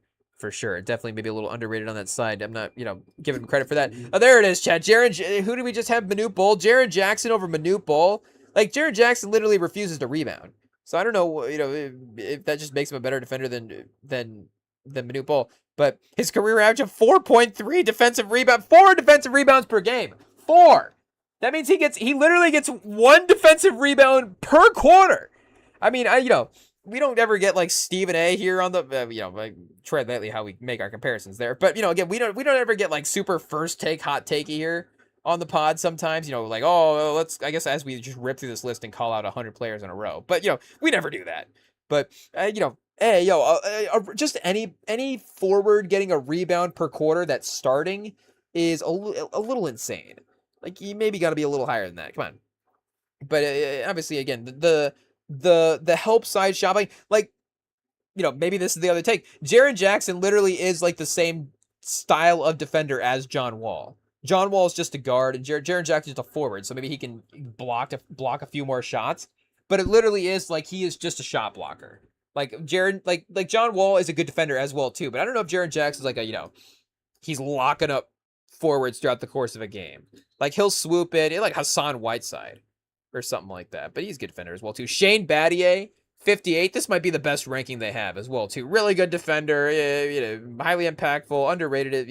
One of the early advanced analytics guys. Obviously the whole Daryl Morey story about bringing him in. Trading. Who did he trade? Rudy Gay for Shane Battier or something like that. But that's solid. Maybe should be more in like the 80s.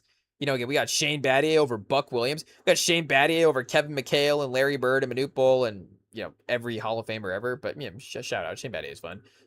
John Stockton at 57. Again, underrated defender as well too. Never made first team, but is the career leader in steals. I want to say first all time in steals. Distance between him and Chris Paul is about the same distance between Chris Paul and ninth place. So again, obviously a dominant distance there between John Stockton. Played a long time, so that does help. You get those stats again. Obviously, was never viewed as like a top 5 defensive player in the league, but really solid defensive guard throughout the course of his career. Bill Walton. I didn't, where we sit here and give you analysis on every player. Dave DeBusschere. Hey, yo. 55, no DPOY in his time, but 6 first teams. So, again, this is where we're really starting to get to the clear consensus, because, half a decade of being the best defensive player in the league. Marcus Smart at 54. I mean, yeah, for sure. You're one of the better defensive guards that we've had in recent history. I know the chaos is a part of it, but, you do have to give him his credit. Norm Van Leer. Hey, yo. I don't, what jokes we're allowed to make.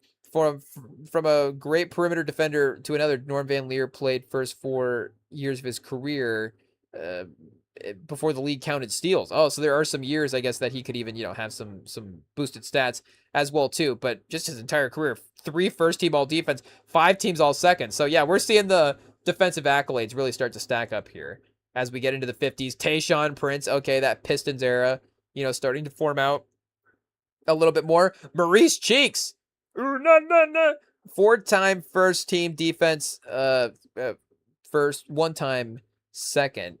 Is part of that era with Malone and Irving. I guess we'll see if Malone is Dr. J going to be on this list. Barkley, I don't know, but Maurice Cheeks was a great defensive point guard, great playmaker as well too. Maybe a little Rondo-esque, but I don't know if he was quite the passer that Rondo was. Jerry Sloan at 50, definitely some big respect for Sloan, but I guess he was first team all defense 4 times. Hey yo, nobody talks about Jerry Sloan's playing career.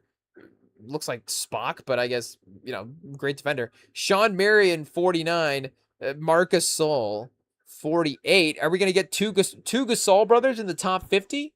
Or just Marc Gasol? I guess we'd have to go back and look at the defensive accolades for Powell and see how he did there. But yeah, he did win Defensive Player of the Year award. I guess we haven't been tracking DPOYs. How many players have won Defensive Player of the Year? Because are we at 48 and this is the first time? Because the league has been around for 75 years. But they've been giving out DPOY since when? Here, let's go look at this, chat. Not to spoil the list. Hey, yo. But let's see. When exactly did they start giving out Defensive Player of the Year? Oh, this only has MVP listed on it. They started giving out MVP at 55, 56. Trivia question, Bob Pettit. First ever MVP. Bob Pettit, Bob Cousy, Bill Russell, Bob Pettit. So, triple B. I guess. Big baller brand. Booyah. For the MVP. Not to just give LeVar a new slogan there. I know he's probably going to take that. But, he can, I guess, have that. Oh, shout out to Richie Gurn, but I didn't mean to click on his page. And I don't know what that nickname was there. But, kind of speaking of Texas Chainsaw Massacre, kind of reminded us of that a little bit. Let's see. Okay, awards. We want Defensive Player of the Year. Because, again, like, obviously, Bill Russell didn't win it. Hakeem Olajuwon Trophy is what it's been rebranded to. 82-83. So, summary, how many players have won Defensive Player of the Year? 1, 2, 3, 4, 5, 6, 7, 8, 9, 10, 11, 12, 13, 14, 15, 16, 17, 18, 19. Jaren Jackson did win Defensive Player of the Year. Hey, yo, okay, so I guess he's got to be on the list. 21, 22, 24, 25, so like 30 players, just under 30 players have won Defensive Player of the Year. So, hot take, this is about to be the rest of the list. So, Jaren Jackson, I guess, is the lowest ranked one here, unless somebody's just not on it at all. But I meant to go back and revisit that season. What happened? Jaren Jackson, did nobody else play defense that year? Hey, yo. I guess, again, he did block a lot of shots. So, that has to count for something. But, Chad, we got to go here, and I got 40. We're at 47. Jimmy Butler. So sorry to everybody else that's actually the best defender in NBA history, but they're gonna get no shout out. Pat Ewing, hey yo, 46. Dennis Johnson at 45. This is where we want to start giving shout outs. We love Dennis Johnson. 79, not 79 draft. 79 draft? No, because he won the title in 79. But whatever draft he's in, it was great. It is a 76 draft. There we go. Gives us the hint right there. 6-time first team all defense, 3-time second team. So an entire decade of his career, he's one of the 10 best defensive players in the league, but never quite, I guess, won the DPOY himself. But, again, it definitely has to be there. One of the great underrated two-way guards in NBA history, that's for sure. Again, Finals MVP in his own right. Dumars, like Dennis Johnson might be a better player than Dumars, but, again, Dumars was obviously great. Tyson Chandler at 43. Did he win? Okay, he did win DPOY, so he counts. Kobe at 42, rest in peace. Definitely well-deserved. Joakim Noah at 41. And some of these guys as well, too, that win DPOY, they have shorter runs, it seems like, as like being the best defensive player in the league. Like Joakim Noah, was he the best defensive player in the league for a decade? Or was like he the best defensive player in the league for like 2 or 3 years? But yeah, I guess, Walt Frazier was before that time. He probably would have won it at 1 year. But, our Walt Frazier versus, again, like we not to redo our in-season points here in the off-season, but just in case you missed it, you're new to the pod as we scroll through the, the best defenders of all time list. We were saying that, as people were comparing Shea Gilgeous-Alexander to Michael Jordan, it's like, we got to pump the brakes here. Is he even better than a guy like Walt Frazier? I mean, Walt Frazier's had the two-way accolades, 2 finals, I guess never won the league MVP, but still, pretty close. The highest ranked 13th best defensive player of all time. So shout out. I gotta get 2K so I can just play a game with Walt Frazier. Hey, yo. It is what it is. Andre Karolinko at 39. Iconic forward defender guy, I guess, for his era. Though, again, maybe a little bit of a shorter run for when he was at the peak of his powers. Bam Adebayo at 38. I think his 82 points has helped him somehow. I mean, again, he's been a great defender. But top 40 defender in NBA history. Is he a better defender than Manute Bol? Maybe over the course of 30 minutes. If the game has to go to overtime, maybe. Alvin Robertson at 37. Victor Wembanyama at 36. So again, he's probably the most difficult person to rank because you could have him in the top 10 just based on, wow factor and how impactful it's been early on. I mean, 10 blocking 1 in every 10 shots that goes his way is insane. But or is that 1 of every 10 blocks that the team gets? Either way, they're both crazy. How do what's the? I guess Drew Holiday is not a good comparison to Iguodala. Can we find a good comparison? Marcus Camby, 6.1. I mean, that's pretty high there for Camby. Shout out. But we got 10% here for Wemby. What's Bam at right now? 2.6. So yeah, again, Camby's obviously a menace in his own right as well too. But is Marcus Camby a better defender than Victor Wembanyama? But obviously he was had enough years at this point as well too. Holiday as well. Obviously a decade of great defense over the course of his career. But again, you just have to kind of just pick a spot for Wemby. Oh, Chad, what's this spot? What's this picture for Iggy? Hey, yo. I feel like we got to do some Iggy storylines about the transformation, like maybe going underrated like LeBron. But number 34 for Iggy. Again, won a Finals MVP because he guarded LeBron in the Finals. Marcus Camby, we already mentioned, 33. Jason Kidd, hypothetical Jordan teammate, 32. John Havlicek, there we go, internet sensation now. John Havlicek at 31. 5-time first-team all-defense, though. So, again, it's one of those things. Like, is he a better defender than Wemby? No. Havlicek stole the ball. That's right. How could I forget about Havlicek stole the ball? I mean, it's like the most iconic, defensive call of all time. So, and again, I guess another, Spock-like character as well, too. Shout out. But what are we saying for Wemby? Again, he just hasn't had the career numbers at this point. Like, just a few more seasons for Havlicek. So, he'll get there at some point. Nate Thurmond at 30, underrated, legend, absolutely. Again, Artis Gilmore, it's Artis Gilmore versus Nate Thurmond. I might have to throw on a 70s game. That'd be an iconic matchup, honestly. I didn't even think about that until now. Chris Paul, 29. We got Michael Cooper, iconic for guarding Larry Bird, but just being a great defender in that whole time. But, he was the guy that I guess, because he was the best defender, he guarded Larry Bird is really what that means. Again, you say iconic for guarding Larry Bird, but iconic for being such a good defender and also, making Larry Bird have to work for it as well too. But at 28 for Michael Cooper, again, maybe could be higher as well. I don't know. What was the highest vote for Cooper? Number 8. Number 8 seems a little high. I get 28's pretty high. So, we got to give him credit there. 27 for Sidney Moncrief. Maybe a little better offensively than Cooper was, but I guess 4-team, first team all defense there. So lockdown defender in his own right. Mark Eaton at 26. Again, Wemby, probably a better shot blocker than Mark Eaton. Mark Eaton's at 7% for his career. but he just played longer. Won 2 Defensive Players of the Year awards. So once he, that means Gobert, like we said, easily top 10. Bobby Jones, yeah, great defensive forward, switchable for sure. 10-time first team all defense. So yeah, the Secretary of Defense. What a nickname. What a nickname. That's easily the best nickname here. Number 9, yeah, Bobby Jones, chat. Bobby Jones got to be in the top 10. Come on. Just based on the Secretary of Defense alone. That's great. Oh, okay. He's not better than Bruce Bowen. Never mind. We made a mistake there. Seven top 10 DPOY finishes for Bruce Bowen. Oh, chat, what respect. This is the best ranking they have right here. Because we know Tim Duncan's going to be ranked too low. So Bruce Bowen at 24 is great stuff. I guess if they have Kawhi over Tim Duncan, we're just going to quit the live stream.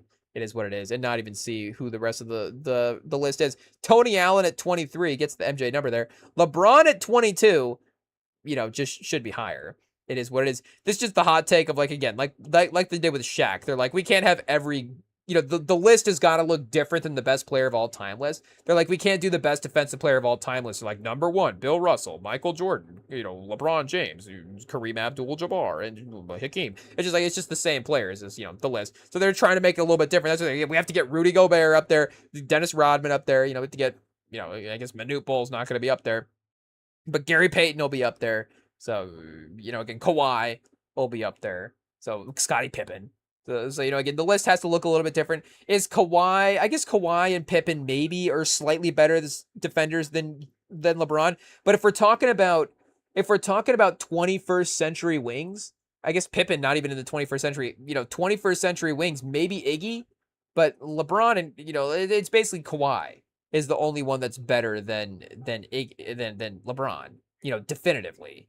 And again, all time, Pippen would be the only one to kind of match LeBron athletically as well, too, along with Kawhi in that sense. So, we can see it could be all centers and guards between 22 and, 0. Again, that's not a ton of spots in terms of NBA history.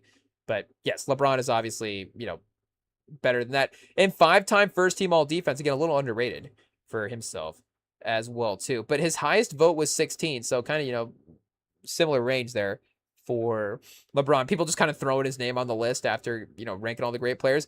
Again, like Meta World Peace versus LeBron. Like if you really need a defensive possession, I'm stuck with LeBron and not Meta World Peace. Of course not. It's the same thing. But yes, Meta World Peace is like it's sometimes it's like how important is defense to your game as well too. Like, that's like a bigger percentage of his game than it is for LeBron. Alonzo Mourning at 20. Yeah, again, shout out, great center. Anthony Davis at 19 probably could be in the top 10 just based on talent alone. Wilt Chamberlain at 18. I guess he was a great stats guy for sure, but I don't know. We have to go back and see. Defensive win shares 93 is what they have there. But we don't even have evidence of him scoring 100. So do we have evidence of him playing defense? I guess, but again, there are jokes to be made. But Giannis at 17, absolutely, two-way on the perimeter, like it's, blocking shots, menace all over the court. Again, probably could be in the top 10. Kareem at 16. Giannis might be better than Kareem. Jordan at 15. Too low. Probably the best defensive guard in the history of the league. Oh, except for maybe Gary Payton, but still, you could legitimately make the case, but I think maybe Payton would just have the not even the smack talk, but Jordan could probably have him there. But Payton just has, again, defense is more important to his game. Like Jordan scored more points, so Gary Payton needs to be the better defender. Otherwise, what else does he have? Hey, Dwight Howard at 13. Oh man, we love the apex years of Dwight Howard. Great basketball player there in Orlando. Would love to have seen him with some other great players around him as well too, as you would have with him. Carmelo Anthony and Dwight Howard together. That would have been a great second round playoff exit for sure. We would have loved queuing up those YouTube highlights, now. But yeah, top 20 defender, top 30. Is he the 13th best defender player in NBA history? But he's pretty close. He was a great player. Kawhi at 12. Okay, so Kawhi is not over Tim Duncan. That's pretty good. That's fine there. Oh, look at the Spurs chat. 3 in the top 25. Bowen, Kawhi, and David Robinson. But both Robinson and Duncan over Kawhi there. We love to see that. Draymond at 10. And then Rudy Gobert at 9. So Rudy Gobert is also below Tim Duncan. Whew. Oh, somebody voted Rudy Gobert the best defender in NBA history. Okay, that might make us cut out the live stream right there. I'm not sure. Scottie Pippen? Oh man, his highest vote was 3. Somebody voted Rudy Gobert 1. It has to be the same person that did Mobley 29 and Chet 3 or Chet 24. Hey, yo, Dennis Rodman 7. Dikembe Mutombo 8 or 6. Oh, Chad, I can't believe we haven't even mentioned Mutombo yet. Oh man, absolutely. Rest in peace. One of the greats. That's great. The jersey itself, put him in the top 10. Ben Wallace at 5. Perfect, Chat. Hey, yo, Hakeem at 4. Is Tim Duncan going to be number 1? Garnett number 3. Tim Duncan's number 2. Chat, call me a fool. Hey, yo, we love to see it. Bill Russell. No, that's perfect. This list is perfect. This list is perfect. It's a good thing we didn't scroll the list and spoil it. Hey, yo. I mean, I hate to just end on this note, but I love to end on this note. I say I hate to just end it right here. We could just keep talking about this, but we do have to get going in the morning here. It is what it is. So, we do have to take off. But, shout out to Bleacher Report. They nailed it, chat. Maybe the 3 through 99 is a little off there, but I mean, 1 and 2 is they really got that right. And to be honest, that's really what this list is about, is representing the top of the league, the best that the NBA has. And, again, Bill Russell and Tim Duncan are the best defenders the NBA has ever had. So the fact that Bleacher Report recognizes that is absolutely, absolutely great. So we love to see it. Shout out to Tim Duncan. Call in and we'll talk about it with you on the Sunday live stream. I do have to check and just make sure if, does Sam want to call in real quick? We have to check. Okay, I think we'll see about getting him on the live stream for Sunday here. But, stay tuned. We're trying to see if we can get him to call in here and get some LeBron takes from our guy Sam. Hey, we've got some NBA offseason. We got a bunch of stuff to talk about with our guy there. So we will, look forward to that. Of course, stay tuned here on the YouTube. Follow us on the podcast feeds and hit us up on the Instagram as well too. And we will be back Sunday with the next live stream. Sunday, Tuesday, Friday is the schedule here. So, we're crash landing here on this Friday night live stream. It is what it is. But like I said, we'll be back Sunday. So, we'll pick up the pieces then and we'll get back to going and we'll see you all later. Maybe we go see the Odessey this weekend. I don't know. But should I acknowledge the fact that I thought that we were going to go see Spider-Man this weekend and or not? No, I didn't, because I should have done it at the beginning. It would have been funnier, and we'll just do it. We'll just ignore it now that we made it to the end. It is what it is. We don't have to do it at all. But I guess we'll just pretend like we said next week on the last live stream. We pretend like we didn't spend the whole Doomsday trailer thinking that Spider-Man was dropping this week, but Comic-Con is this week. Spider-Man is next week. Hey, yeah. So I just a little schedule mix up, as you do. As you do. It is what it is. And I'm only throwing the schedule mix-up for Comic-Con in there to pretend like there's a mix-up. It just was me just not knowing the date. It is what it is. I only know Comic-Con because, Van Lathan from the Higher Learning Pod, the Ringer Podcast Network, they were talking about it there, that his other podcast is going to be there as well, too. But I guess, we're just rambling about other things now. It is what it is. So we were going to take off and see y'all again Sunday. Enjoy your weekend. Peace.